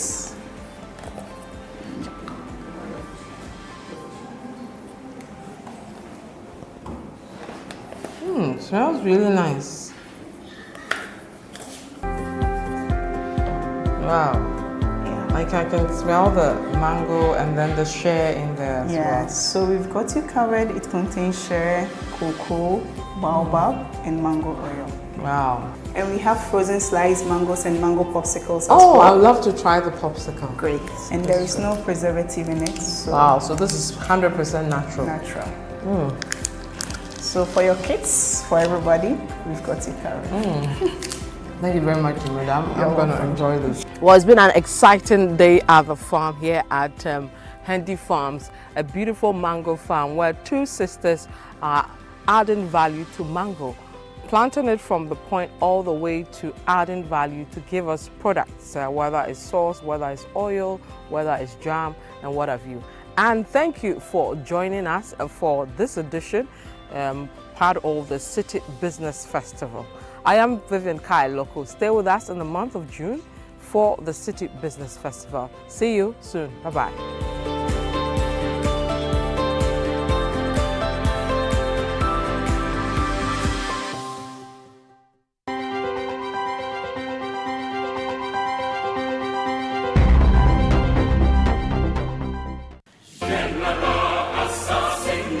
Calling all farmers, agribusinesses, and innovators, this is your chance to shine. Channel 1 TV invites you to exhibit at Agri-Fair 2025, one of Ghana's largest agriculture exhibitions. From Friday 20th to Sunday the 22nd of June, the A4 Sutherland Children's Park in Accra will come alive with the very best from Ghana's agribusiness sector. Are you a farmer with fresh produce of any kind? Be it crops, livestock or poultry, fisheries or aquaculture, or you're a supplier of agro-inputs and processing machinery? This is your platform to connect with the world. Agri-Fair 2025 is more than an exhibition. Showcase your fresh produce, share your expertise and experience, and grow your business. So, to all farmers with fresh produce, livestock or poultry, fisheries or aquaculture products, come, sell, network, and expand your business. Agri-Fair 2025, where culture meets innovation. Register now to secure your spot. Call us on 0205 973 973. Come one,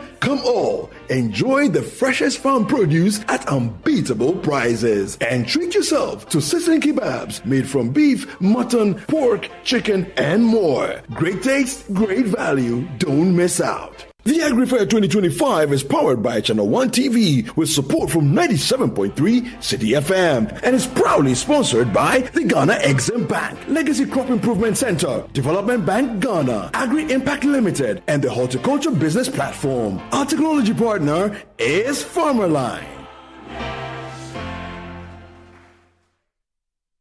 So from the discussion Vivian Kailoko had with the owners of Handy Farms, I'm sure you are convinced that you would have to enter into that business you want to do in terms of agriculture, because trust me, it's a booming business. But the advice also is that you just don't enter into it like that. You need the information, you need knowledge, you need to know the technical know-how, among others.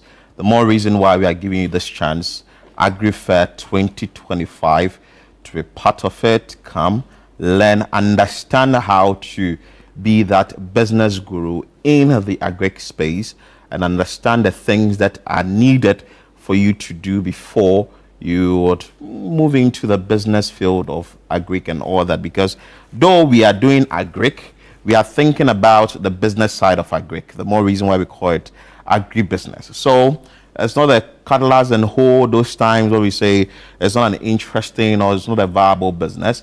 But now we've moved away from it. We are adding technology to it. So make sure that you are part of this event. So we all learn together, get to meet the farmers directly, ask them the various questions and all that. They would give you the answers that you require, and you can start that business. But then now though, let's move to trends. What is trending? A number of things are trending. Yeah. Yesterday, Samuel George, the communications minister, held a press conference where he says that from July 1, the bundle will be boom, boom, boom. Yeah, they are going to add more to it. So for MTN, with this Telecom, it's going to move from 92 gig to 214 gig, which is a 399 Ghana cedis. You know, it was reduced to 350 Ghana cedis, but it says that the 399 should be brought back so that we would get 214 gig. Right. Also, Airtel Tigo has also, or will revise its data by giving us 10% increase. 10% increase from 195 to 236 gig. Yeah. Yes. And the same thing with Telecel. Telecel, 10% increase too. So basically, Telecel and Airtel are all going to be increased by 10%. Yes. While MTN is 15%, and he explained that why MTN is actually 15% more. So there is a let's bring you this video of Sam George announcing the good news to Ghanaians that will take effect July 1. I am pleased to announce that my engagement with the CEOs have resulted in the following specific measures, which are to take effect from Tuesday, 1st of July, 2025. Airtel Tigo Ghana, AT Ghana. A 10% increase in all data bundles currently offered by the network. Additionally, the 400 Ghana cedi bundle, which currently offers 195 gigabytes of data, will now offer 236 gigabytes of data. Ghana Telecommunications Company Limited, Telecel. Also a 10% increase in all data bundles currently offered by the network. Their 400 Ghana cedi bundle, which currently offers 90 gigabytes, will offer 250 gigabytes from 1st of July. Scancom Ghana Limited, MTN. A 15% increase in all data bundles currently offered by the network. And I'm pleased to announce the restoration of the 399 Ghana cedi bundle, which currently has been changed to the 350 cedi bundle that offers 92.88 gig, will henceforth be reinstated to 214 gig for 399 Ghana cedis.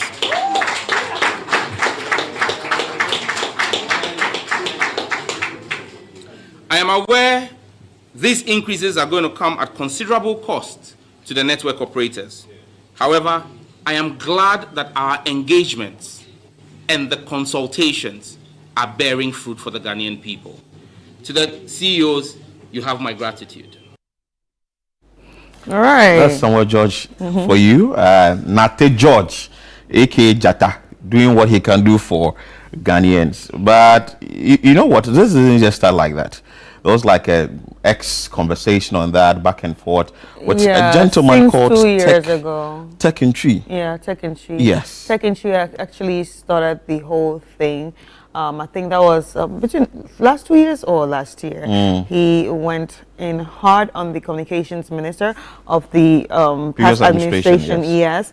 And yeah, he's been going back and forth with it, but no one kind of like saw what he was talking about until he presented data or statistics from other countries, especially neighboring countries like Nigeria, saying, okay, if Nigeria uses MTN and Ghana uses MTN, how are we paying more than these countries, or even Kenya, stuff like that? So after putting those statistics out, people were like, nah, we need to join this movement. So Tech in Tree actually started this whole thing by complaining on Twitter and starting a movement about the data reduction, and thank God it's happened. And there was a response from the communications minister to him on X and all that, but well, the back and forth has resulted in this. Let's see how it's going to turn out from July 1, because you're monitoring it keenly. There is a tweet from Sam George on X. It says that I made a promise to the country at my vetting that there would be movement on data before end of year. Today,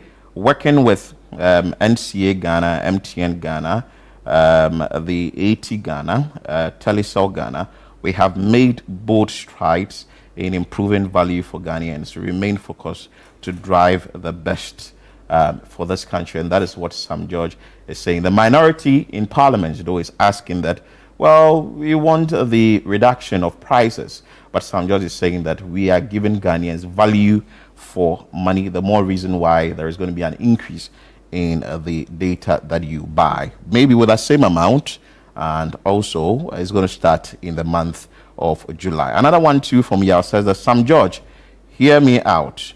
If you pull this off, I will become a foot soldier.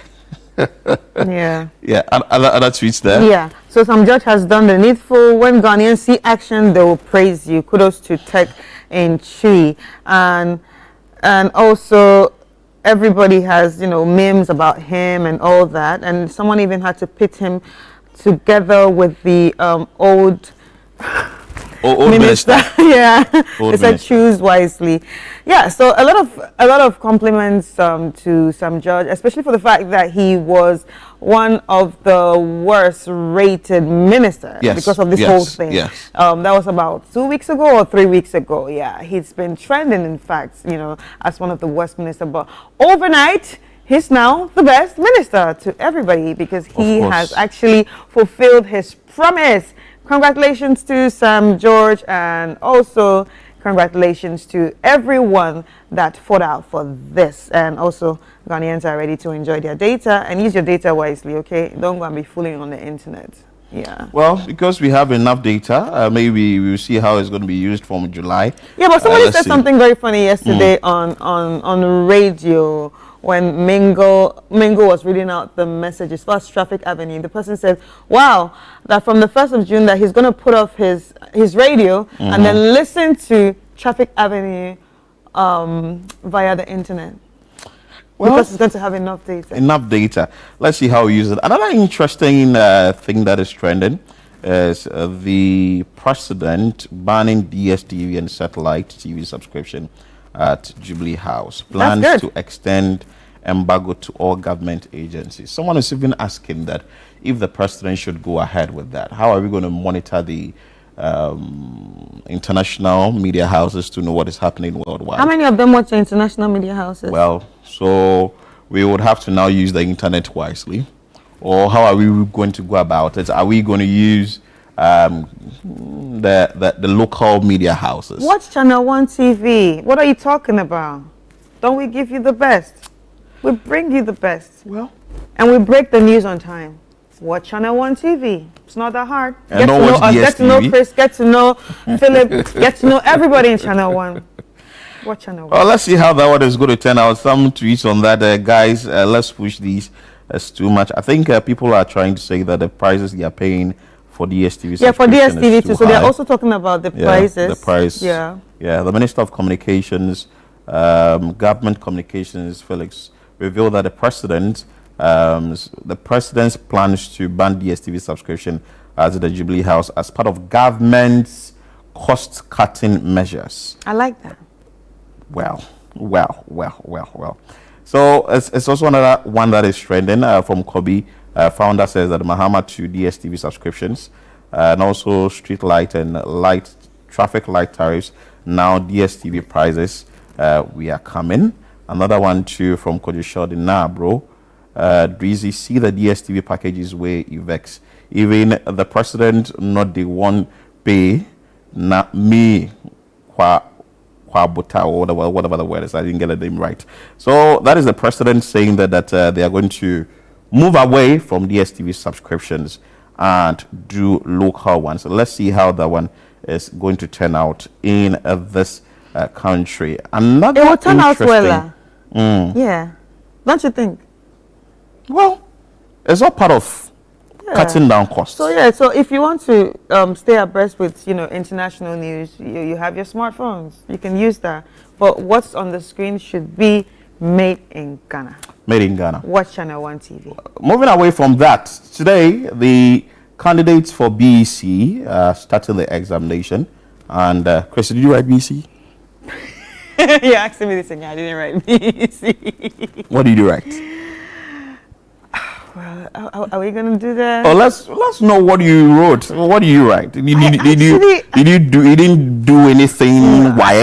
No, I didn't do any of that. I did the American system, so really, I only wrote SATs and I wrote TOEFL, SATs 1 and SATs 2, and I did TOEFL. That's all.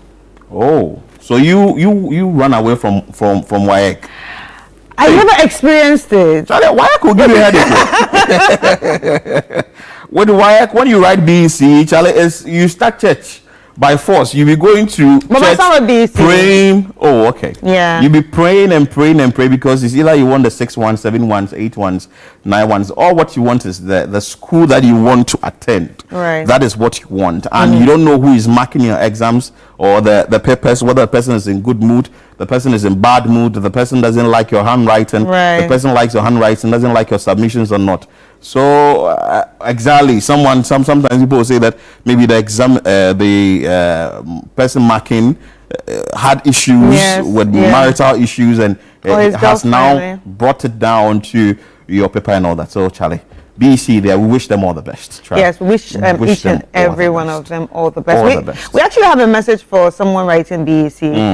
This goes to Eldad Yaira Nyamesopo. As you start your BECE today, we want you to know that we are actually proud of you. And this is a big step. We believe in your strength and your intelligence and also your hard work that you've put in. Go and shine, darling. All the very best. With love from your sisters, Sarah, Oba, Jifa, Tina, and Jessica, and from everyone here in Channel 1. And the Vice President of the Republic, Professor Nana Jane Opoku-Agyemang, has wished the candidates all the best, and she says that to all the 2025 BEC candidates across the country, as you begin your exams today, but in the statement it was written tomorrow, which was issued yesterday, I send you my warmest wishes. This is a big step, and I am proud of how far you have come.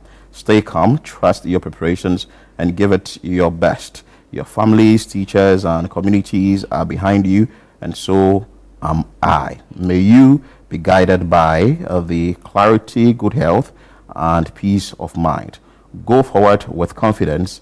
Ghana believes in you. But yesterday, we had a story from Chatty. Exactly. Yes. So in as much as we're all being excited about everybody writing their BECE, we're wishing them the best. Obviously, we want the best for each and every one of them. There's still people out there, especially with the story that we brought from Chatty, where students have to grapple to study for this BECE. No electricity. No good school conditions. They had to use their cell phone lights. Good luck to each and every one of them. So if you learned, good luck. If you didn't learn, good luck. But the results will show. We just pray that the examiners will also do what they can do best for the candidates. And we are also preached against examination malpractice. Please make sure that you do not engage in anything that you would get your results withheld or whatever it is. Right in peace. Let's bring you the video of the day.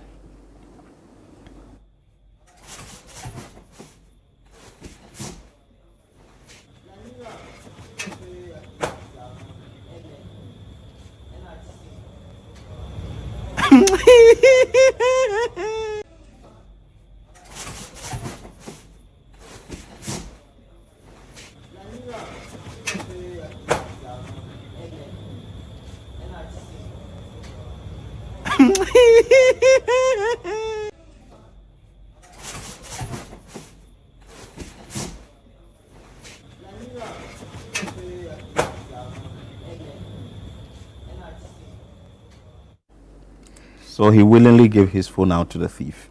But you know you can't blame him fully. Why? He was sleeping? Yes. Okay. That's what sleep does. That's what sleep does. Mhm. We should be careful next time. Mhm. Anyway, so that's what we have for you by way of the trends and also the video of the day. But let's bring you the City Business Festival on Air series. Today, we are looking at financing your agri-business. Nilate Lati sits with his guest. Enjoy.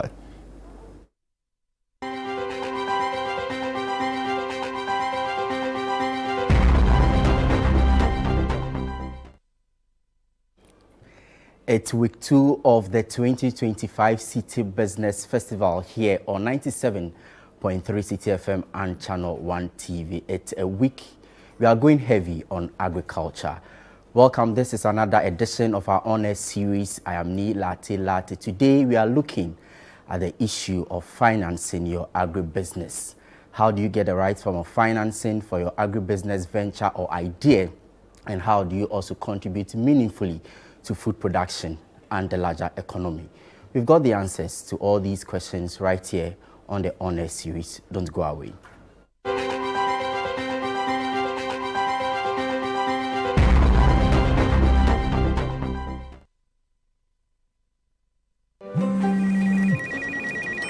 She's coming.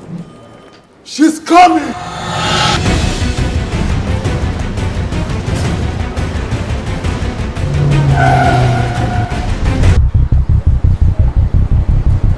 Oh, it's in.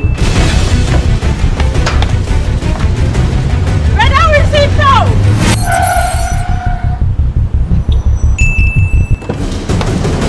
Boss, let's go back. Here, take this. She's go to coming. the I know. Go to the pharmacy now. She's coming. Oh.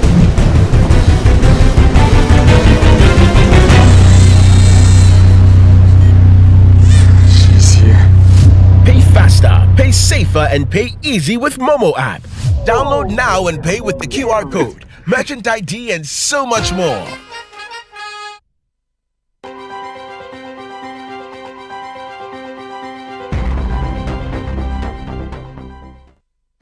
The Honor Series and the City Business Festival 2025 is proudly brought to you by 97.3 City FM and Channel 1 TV. We are sponsored by Absa Bank Ghana Limited, MTN Ghana Limited, and Zondatech. Today, our guest helping with the discussion is William Neti. He's head of agribusiness at Absa Bank Ghana. William, thank you for joining us. Good to see you this year again.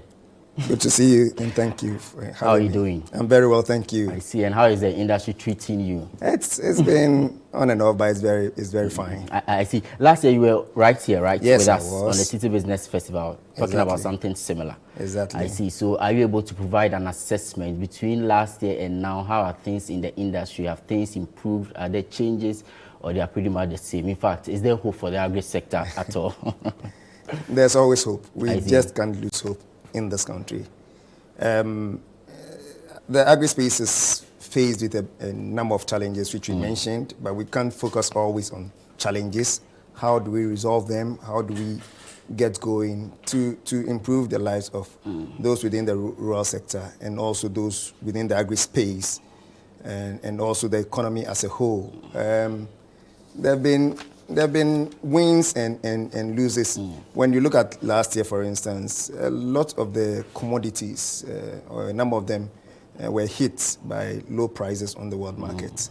So when you look at soya, and so it really affected those who are on the trading side and marketing, and so they didn't make a lot of money, and some are even keeping their stock up to now just to see if prices would go up. And along the line, prices of maize were also stable and not really high. And so it's not allowing those within the production sector to enjoy the windfalls that they usually do. Interesting revelations right there. But in setting the context and also beginning on this broad picture, how different, if I ask, is agri-financing strategies from, other sectors of the economy, for example, real estate or whatever you can think about? Right. So, I mean, with within the agri sector, we are talking about life forms. You are planting the seed to grow into, a plant. It can die along the line. So the risks are we are faced with certain risks, and we need to mitigate them. So along those lines, those within the sector have been looking at the best ways in mitigating this risk. And I mean, we use various forms of risk mitigation. We use some kind of improved technology to see if we can mitigate these risks so that production levels and yields would go up, and that would bring a lot more benefits. So we're talking about how to the risk, the agri sector later on the show. But back to the issue of financing.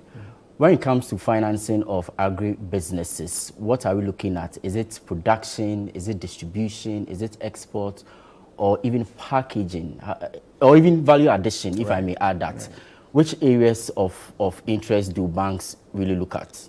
Well, the banks look at the whole value chain. You see, the value chain starting from the input dealers who deal with the seed, the fertilizers. So basically across all the sectors you can provide across financing. all the sectors, across all the chain, along the chain actually, if we say.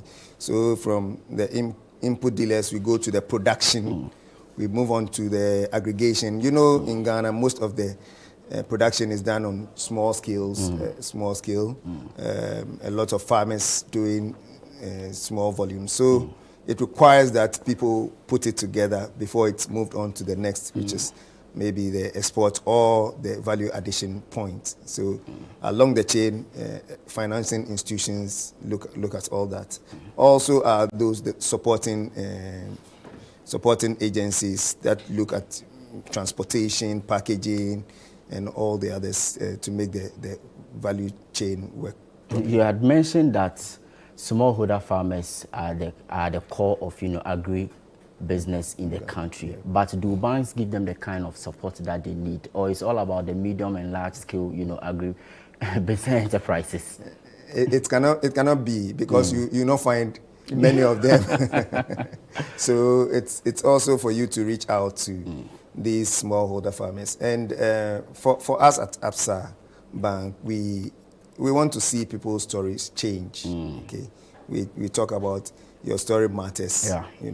And so we are looking at how we can reach out to these smallholder farmers. In any case, we are not everywhere in the country, and so we find various means of reaching out, and we use various financial institutions or input dealers or value chain actors closer to these farmers, and that really helps to reach out to them. I see. And so do you also look at all the production lines, let's say livestock, crops? Can you explain that, or there are no-go areas for agri financing, or everything can be put in the box? Well, because you had mentioned that there are risks sometimes. Yes. So what are the areas that you do not venture at all? So let me look at where we venture, where so the crops that we are very comfortable with, and Ghana has comparative advantage in producing. So like the maize, the soya, the rice. I mean, people would say that in Ghana, whatever seed you put to the ground, it would grow. It will grow. Yeah. So that in itself helps. But also we've learned a bit about certain crops. The oil palm industry. Are you able to specify more? Yeah. Oh yes. So we do the oil palm, we do cashew, we do soya, we do the northern crops like the sorghum and a few millet on a smaller scale. But sorghum, because of the commercial value that it has, it allows for people to go into that, and we are able to support them sometimes based on the contracts that come with it. So for like sorghum, you realize that there are companies that look at processing, and so on the back of those contracts that they give individual farmers, we are able to put them together and then finance them. We look at soya, which is a major part of the poultry industry. We look at that, and then also maize, which is, taken by everyone. I see. So if I ask you to paint a picture of the production volumes, are you able to put some figures to it so that we have a good sense of how the agri sector is faring? Well, I mean, the production generally is not on the very high in Ghana. Why so? We say that for maize, for instance, we are almost like self-sufficient. But there are times that the volumes, last year, for instance, there was a drought period, a dry spell. So production went low. We had to import some maize to beef up what we have. And so the numbers keep fluctuating, and it's difficult to know exactly where to pin it. Okay. We do, I mean, soya, it's also resilient to drought sometimes, but when it's hit by an issue like the drought, it can affect. But what about livestock, for example? Livestock is one that Ghana has not done too well, and I think that we need to put in place measures to improve that. A lot of it has come from, out of from the Sahelian region, and so we usually would go by. But we would finance livestock if you are very certain about, maybe where the offtake is. Poultry, poultry is a very simple one to do, guinea fowl. But when it comes to the small, the goat, sheep, we don't do too well with that. I don't know what we can attribute that to, but we've not done too well. Interesting. So in terms of practicalizing this whole foundation that you've laid, what do you look out for when it comes to agri entrepreneurship? If somebody walks up to you as a financial institution that, look, I have this idea, I have this venture, but I'm not having the financial muscle to carry out with that particular farming activity or production activity, what do you look out for, and what kind of support do you give these, enterprises who come to you? All right. We look at who is behind the business. So I'll put it in two forms. Whether the person is already doing the business. So if it's the person is already doing the business, who is behind it? What is the knowledge skill? Okay. Has he done it before? And how long has he done it? What has been the turnout of what he has done? We'll look at yields over the years. We'll look at where they are getting their seed, whether there's a water source.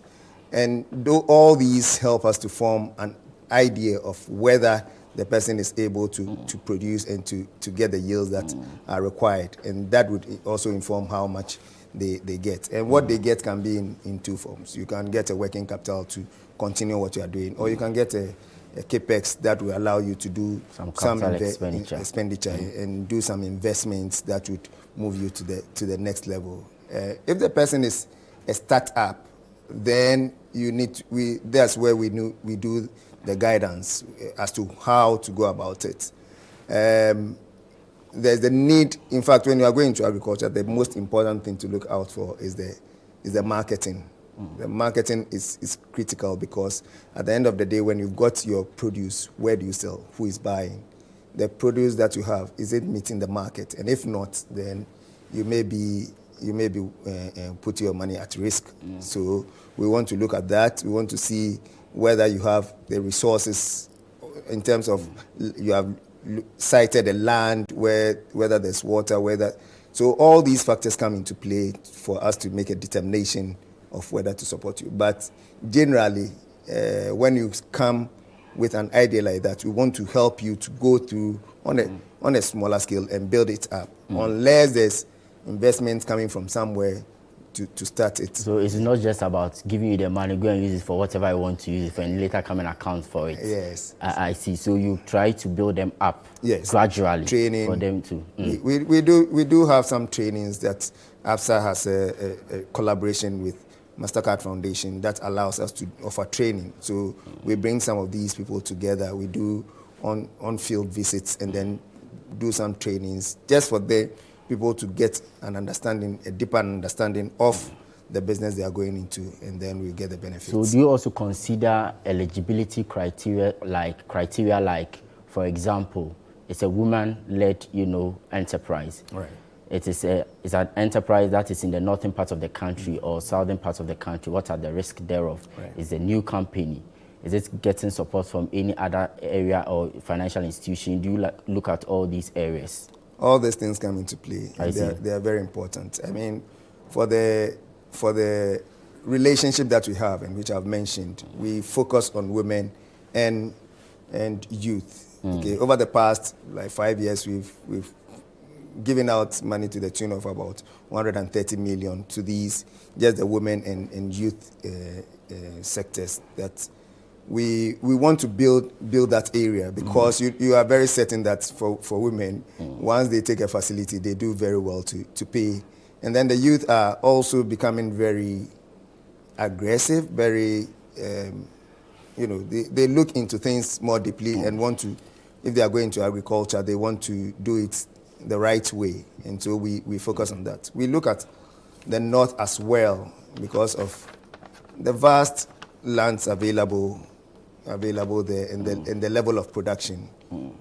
But you also note that there are risks associated with those areas because of the dry spells. So you take that into consideration and make sure that the funding is made available at the right time for them to be able to produce. I see. This is still the honor series of the 2025 City Business Festival. We are talking to William Neti. He is head of agribusiness at Absa Bank Ghana Limited. We are looking at the issue or subject matter of financing your agribusiness. He's laid a foundation for us, telling us about the dynamics when it comes to agricultural financing. We are not done. We are taking a breather. When we come back, you hear him talk about risk. We look at how to de-risk the sector and also look at how you can get that financing option right if you really want to take your agribusiness enterprise to the next level. I am Neil Atilati. Do stay with us.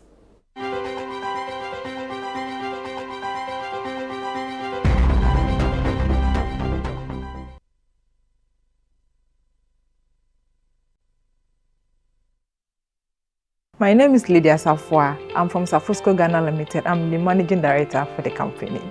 I'll commend MasterCard Foundation and Absa Bank for the 10% loan for women-led businesses and agri-businesses, because this facility came in at the right time for Safusco. The facility helped us to get machinery for our detergent powder and other raw materials to help us come out with three products: that's the detergent powder, the African black soap, and the bleach. We're able to employ 15 youth in addition to our working force, and this has really helped boost our productivity and revenue as well. Annually, we organize the Global Hand Washing Day in schools within our vicinity. We hope to make sure that Safusco helps to combat diseases from the schools. We are trying to have volunteers within the school. Those volunteers will help make sure that the project is being sustained in the school.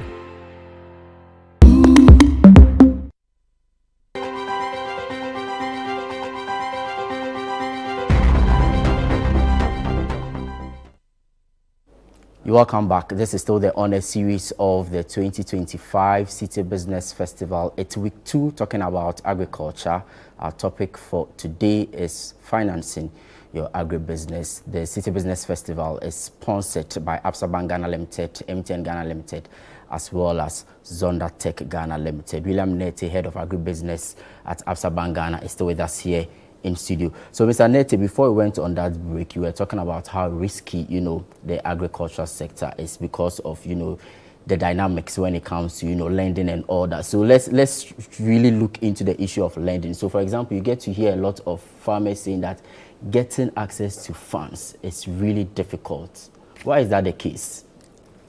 All right. So let me make a statement that agri, from what we have seen in our books, is not as risky as it's made to look like. We have not seen the defaults that others have mentioned because of the way it's also been done. Having a better understanding of the sector and then meeting the needs of the players at the right time. It's there are risks, like you mentioned, but we can't just focus on that alone. We see how best we can, work with all these. I see. So my next question to you will be that how do we find innovative ways of, unlocking a lot more of capital into the agricultural sector? For example, are there financing models that we are looking at? Are there innovative ways that we can, institute to ensure that there is a lot more of funds into the agri sector? Right. So as I mentioned, because a lot of our farmers and dealers are in smaller, production, we tend to put them together and then get, a lead for them that would, front and then be able to reach out to them. We also use financial institutions that are closer to them just to make sure that these financing can be targeted at these farmers. The major problem with financing agriculture also is the interest rates that I was just about coming to that.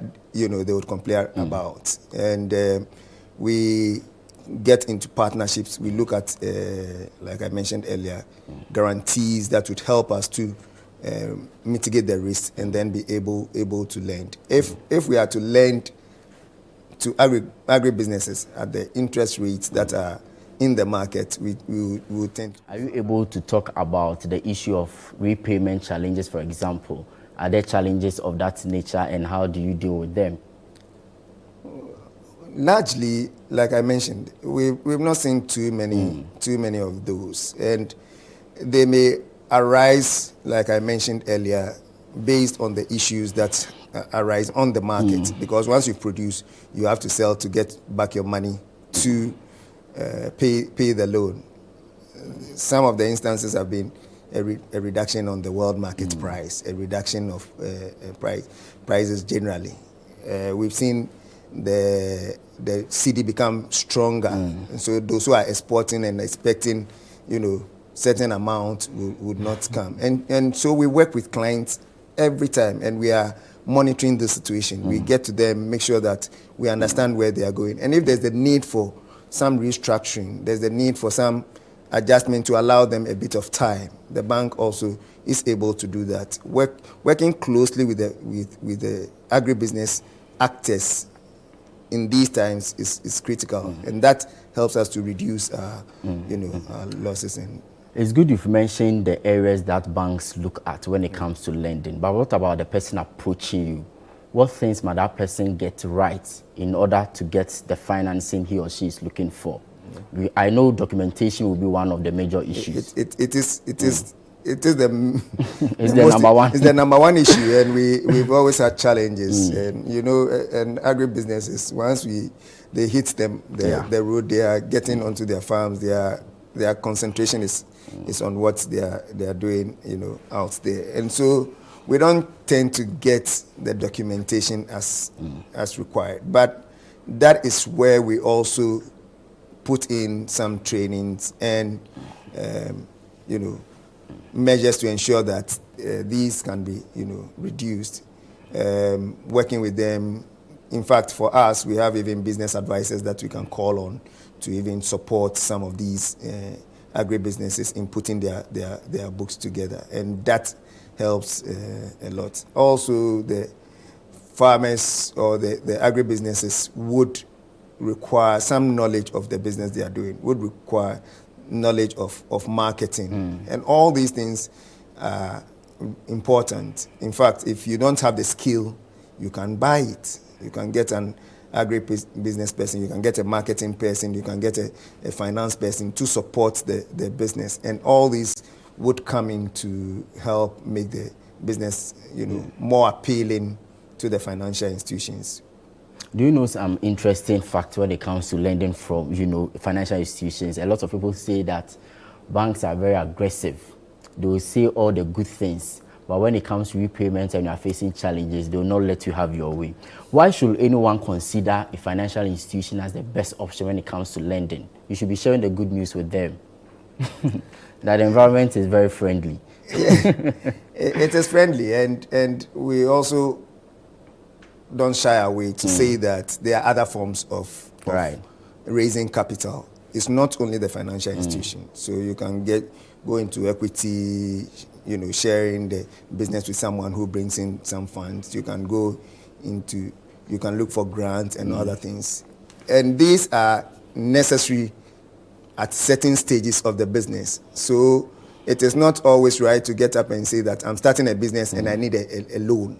And so you run to a financial institution, put pressure, and then maybe you get a loan, and then it becomes a problem for you. So there are other means of getting the business started until it gets to a point where it is stabilizing. The financial institution would be interested in your business for it to grow, because when it grows, the financial institutions get bigger. But if we don't look at these things and you get the funding, okay, and then it becomes a challenge.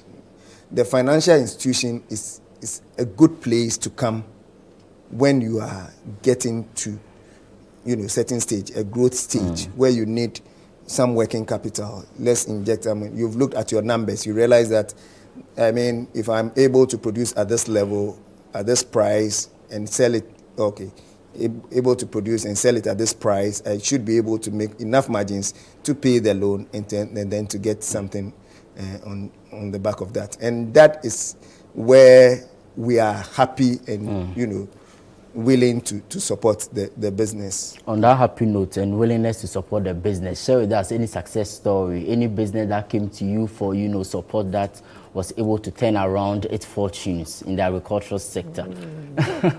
There are a lot. We have a lot. We have a lot, and we see, like we say, your story matters. So we've seen businesses that we started with them from when they came to us. We were giving them 200,000. Wow. And that's a few years ago. Let's say 4 years ago.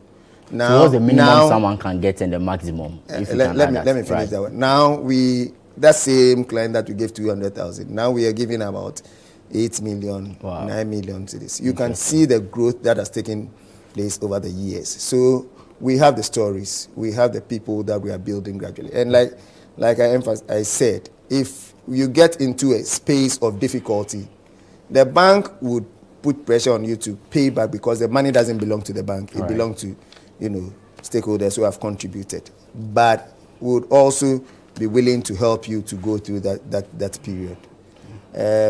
How much we are able to give under our collaboration, we are able to give as low as 30,000, 50,000, and then for those bigger businesses, the limit is endless. All right, the limit is endless. The concluding words of William Nete, head of agribusiness at Absa Bank Ghana Limited, speaking to us here on financing your agribusiness as part of the honor series of the 2025 City Business Festival, right here on 97.3 City FM as well as Channel 1 TV. We are sponsored by Absa Bank Ghana Limited, M10 Ghana Limited, and Zonda Tech Ghana Limited. I am Neil Latte. Thank you so much for tuning in. I'll catch you some other time within the week.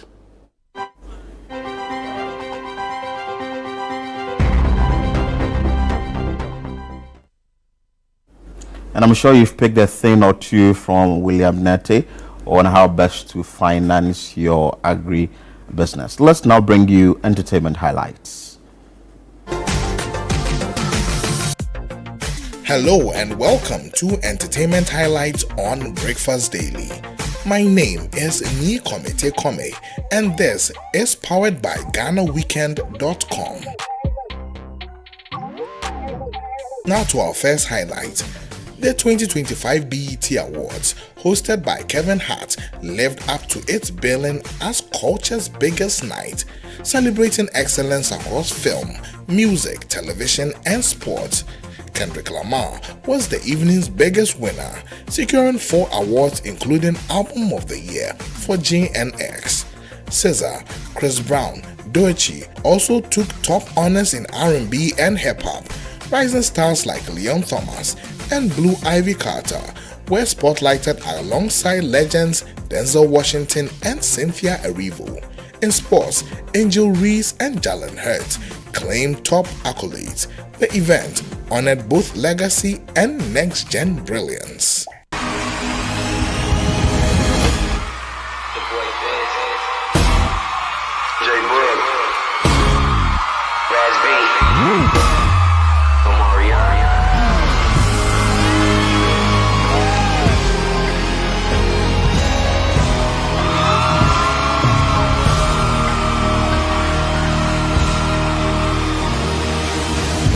What's up, LA? Come on.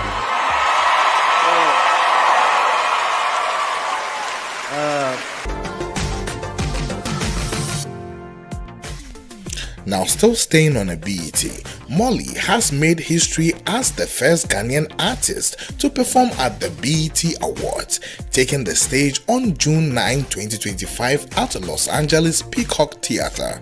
Teaming up with Silent Adi, she wowed audience with her global hit, Shake It to the Max. The performance marked a major breakthrough for Ghana's music industry, sparking widespread celebration on social media. Molly's milestone is being hailed as a defining moment and a powerful inspiration for Ghanaian artists eyeing global success. Now we at GhanaWeekend.com say a congratulations to Molly Music. You chillin' with the boss. If we break up, yeah, you know that it's a loss. Upgraded every two that have a toss.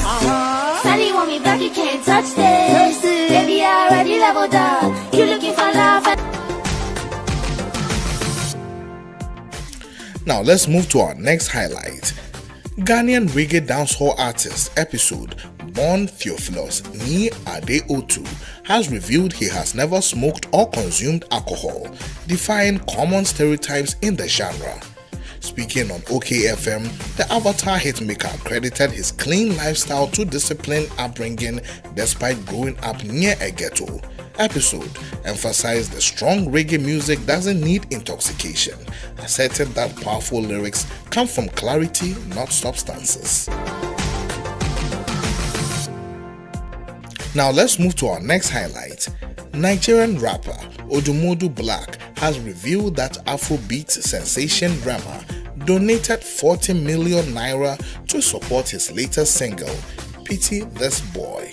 In a post on X, formerly Twitter, on June 9, Odumodu Black described the gesture as legendary, urging fans to write that down in Nigerian music folklore.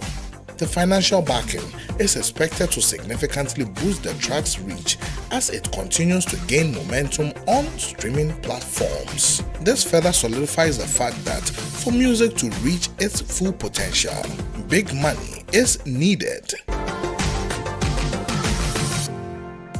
Now to our last but not the least highlight, Ghanaian music legend Kwakese has publicly backed the government's new 1 Ghana cedi petroleum levy, dubbed the Dumsor levy or D-levy, calling it more reasonable than the previous E-levy.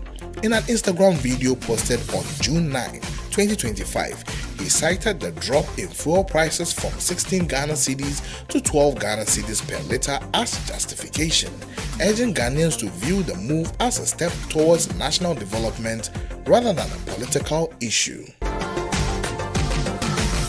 Now let's check out Channel 1 TV's Top 10 Countdown. This is the Channel 1 Countdown.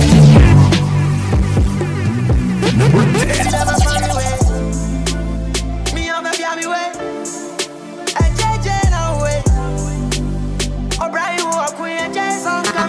Number 9.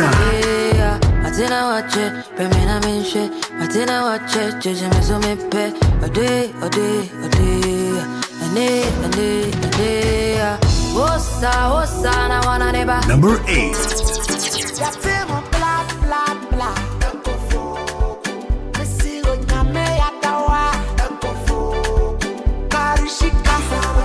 Number 7.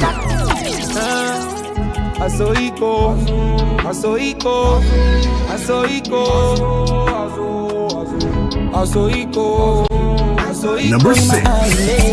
I know if you reason on my mind to fail me. Me drink the wine that drive me crazy, cause it really pay me. Oh my days, somebody steal my Number 5. I need some help.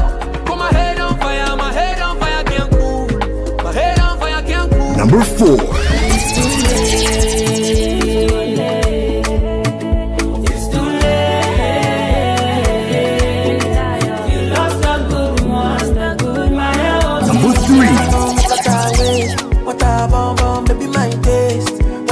Bomb, baby, my grace. Oh, it's amazing. Telling me what I'm gonna do. Number 2. Just another guy. sacrifice it all. But I'm just another guy, just another guy. If I could, you wouldn't tell me. Number 1. DJ, please turn up the bass to the max. Please just rewind, let me shake it to the max. Shake it to the max. Shake it to the max. Shake it to the max. Please just rewind, let me shake it to the max. Caribbean girl, me know for tick, me know for top. Yeah, man, I watch my body like say them, I watch a match. This is the Channel 1 Countdown.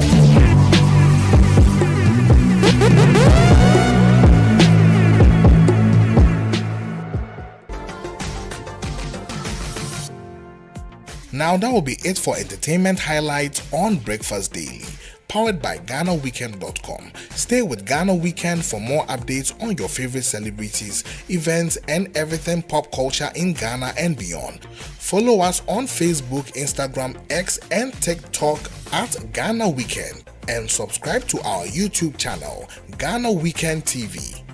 My name is Ni Komite Kome.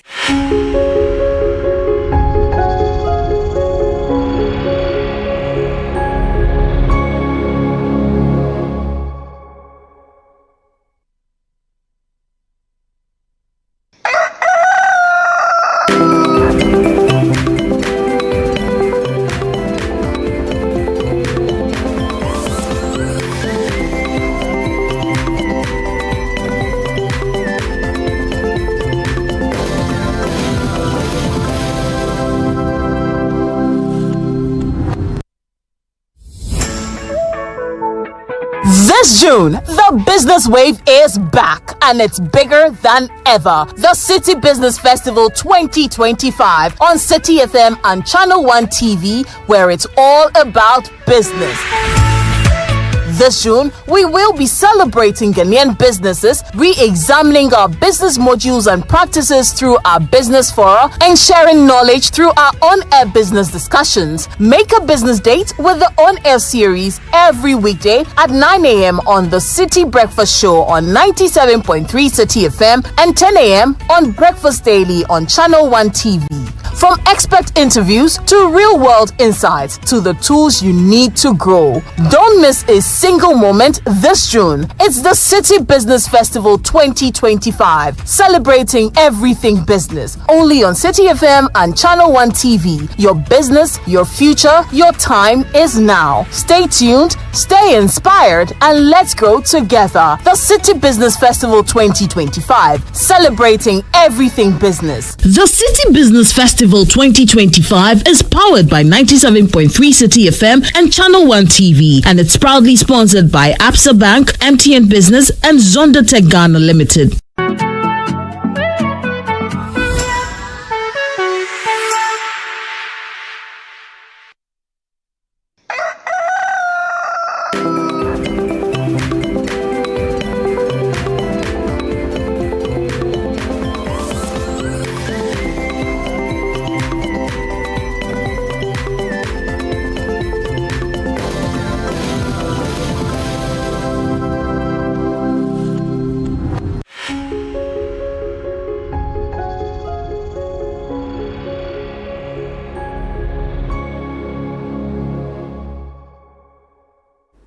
All right, welcome back. It's still Breakfast Daily right here on Channel 1 TV, and now it's time for us to have an interesting conversation.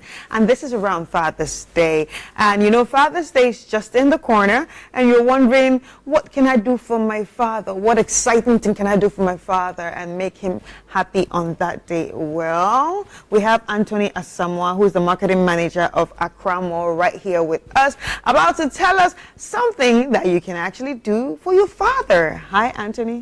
Hi, Chris. How are you? Good. How's everything? Fantastic. It's been long. It's always a pleasure to be here. And it's nice to see you. You're looking dapper.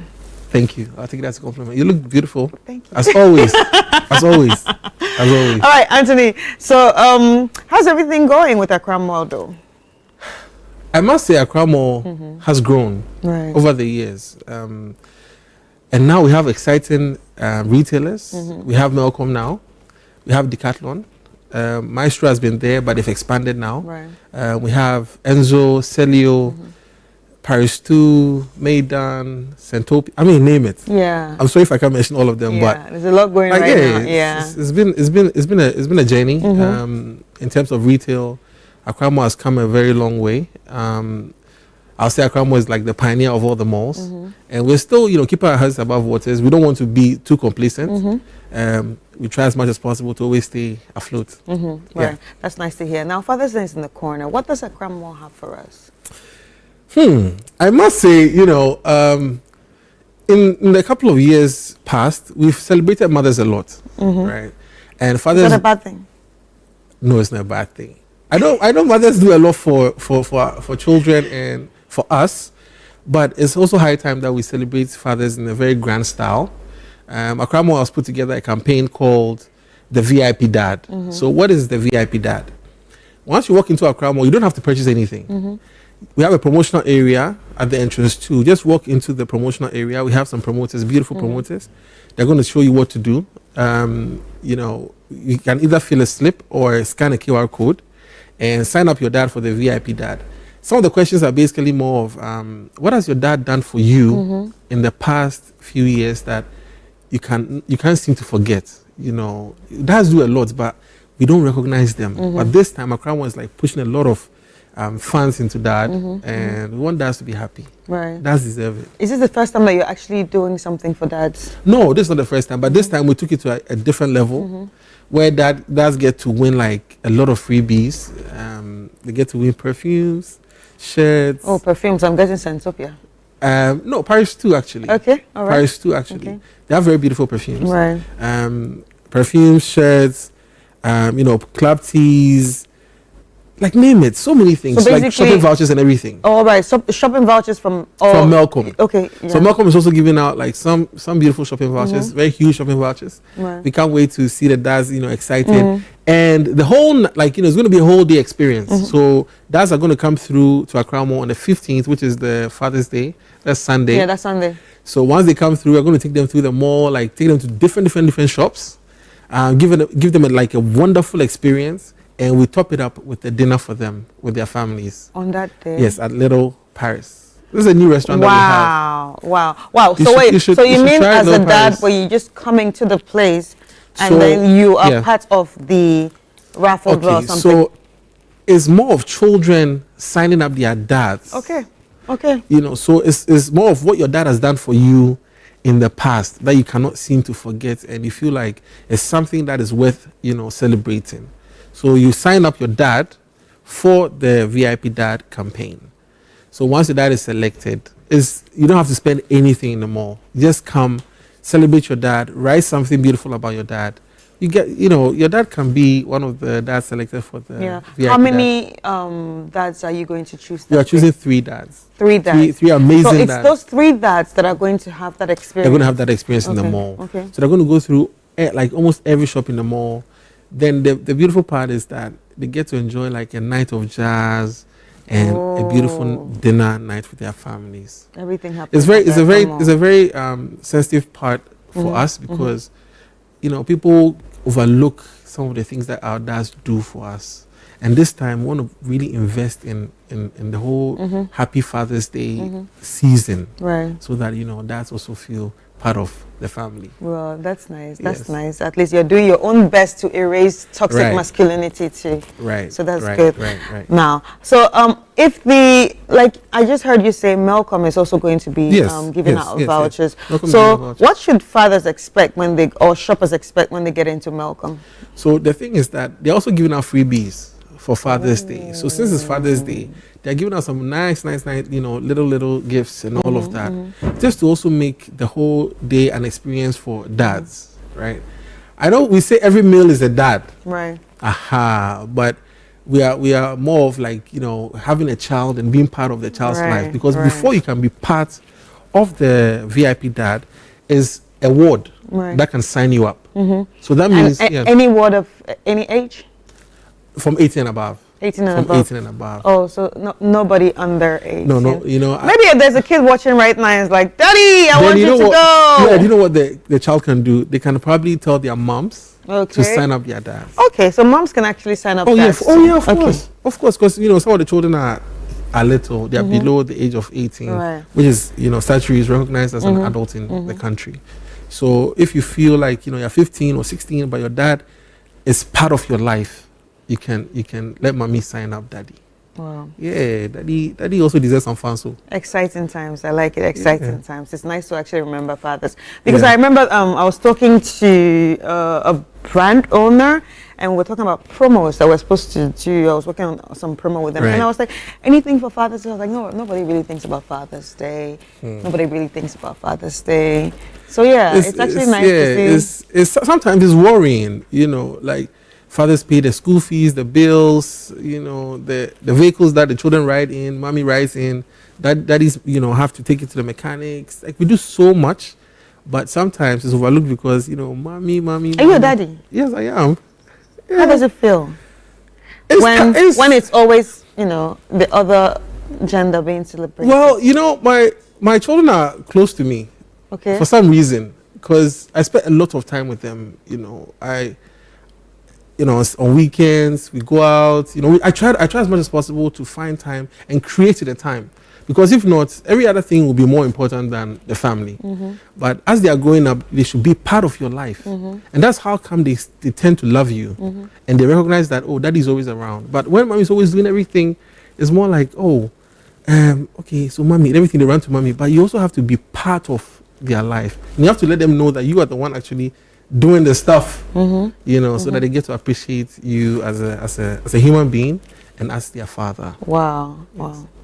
That's very touching. I didn't know it was going to be teary this morning. Oh, we try. I mean, some fathers are trying out there. I'm telling you, Chris, we're in a retail center, right? And on a daily basis, we see parents, we see fathers, we see mothers. But sometimes when you see a dad and his children, like, the way he puts all of them in line, like ducklings following their, that's a trying, they're trying. So I think it's high time that we celebrate our fathers in a grand style, you know.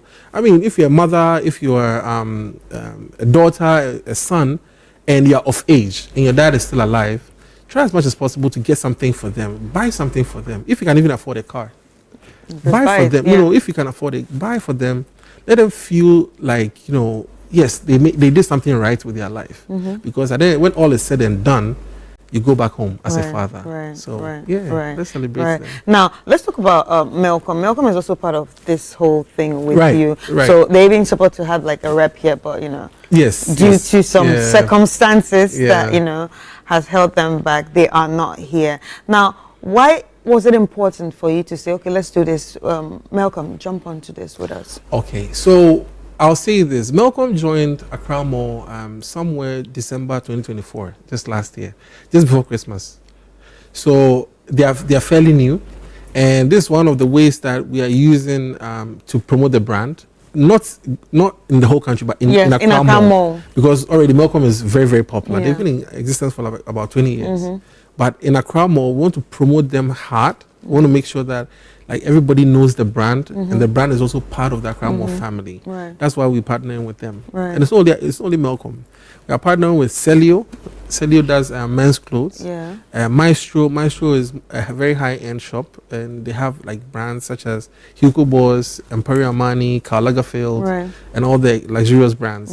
And we are for the dads that love luxury. Yes, and we're also doing something with Enzo, Paris too.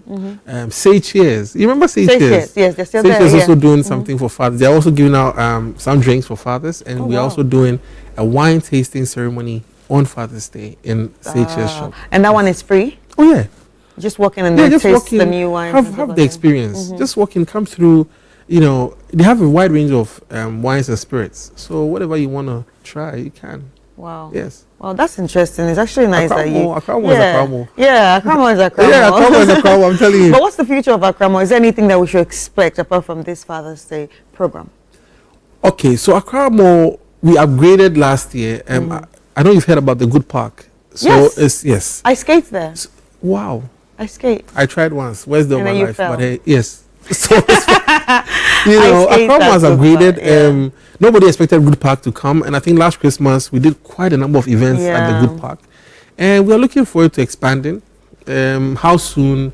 we'll communicate that to the public. But we're looking forward to like new experiences, new feels, new looks. You know, we're looking out to do a lot of things. And you're open up to partnership, like in case there's someone watching and say, okay, look, like there's a place like Good Park, I want to do something with you. Are you open up to 100%. Aside Good Park, we also do more activations and exhibitions. Right. So if you have any brand that you want to exhibit or activate, you can always come through. Yeah, and I see, and I see Accra Mall always trying to push new talent, especially in the fashion industry. Yeah. And it's been 7 years. Yeah. You know, we are still running the fashion fund. Is a big corporate social responsibility for Accra Mall. This year we're doing another season, which is the season 7. Right. And I know, trust me, she's one of the pioneers. So please, Chris Carter is part of the Accra Mall Fashion Fund. So yeah, this year we are doing another one. Yeah. Last year we did. This year we're doing another one. We are still rewarding cash gifts, also, you know, giving out pop-ups to increase their brand and all of that. Yes. Right. So we're doing another one this year. Wow. And I know you're going to see Chris on the big screens. But that's nice. That's nice. Now let's wrap this whole thing up. Right. You know, especially for the fact that Father's Day is just in the corner. Yes. It's just on Sunday. Now, just look into the camera and, you know, speak to people out there on why they should come. Well, ladies and gentlemen, I want to welcome you to Accra Mall. Accra Mall is an experiential mall. It's not just about shopping. And as I mentioned, we have our corporate social responsibilities that we run from time to time. And always know that every city, every peso that you spend at Accra Mall also goes to a good fund, which is the Accra Mall Fashion Fund. Also, we are inviting you for the Father's Day celebration. We want to wish everybody a happy Father's Day. And please, ladies and gentlemen, don't shop anywhere. Come to only Accra Mall to shop. Right.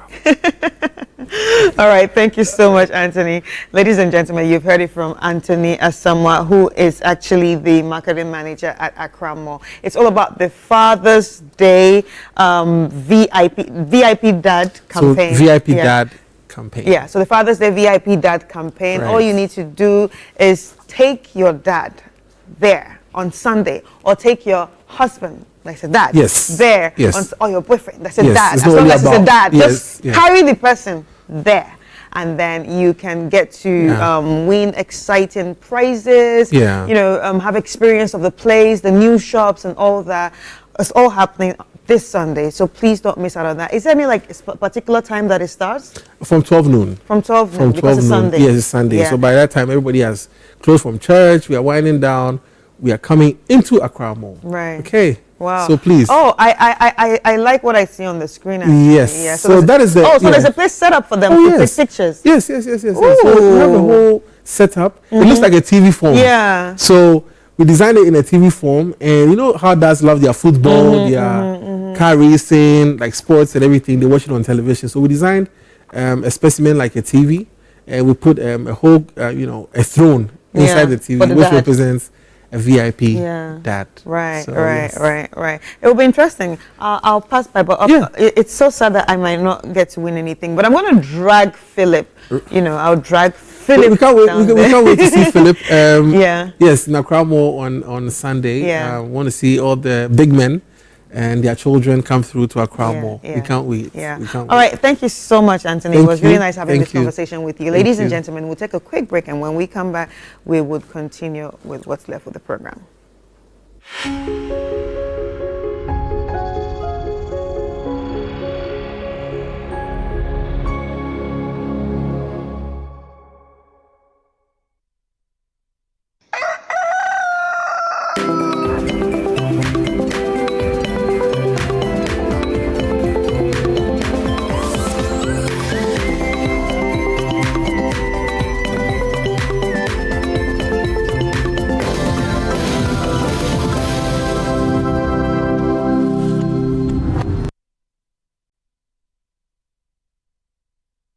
So, Chris, I think that from what Accra Mall is doing, it's just prudent that people go. You know, fathers need to be celebrated. I'm celebrating you, definitely, Philip. Thank you. I'm dragging you there.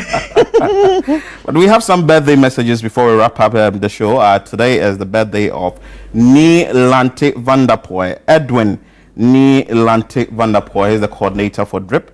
And we say God bless him. Today is his 60th birthday. Honorable, my job. Right. And if there is any party, you can invite us. Definitely we'll be at the party to celebrate with you. Right. But we also thank you for being with us here every now and then as a guest, a panelist for our newspaper review every morning. When we call on you, you are here. So happy birthday to you. And also from George, happy birthday to a wonderful friend and colleague. You brighten every room with your presence and bring joy to those around you. Your radiant sound is truly endless.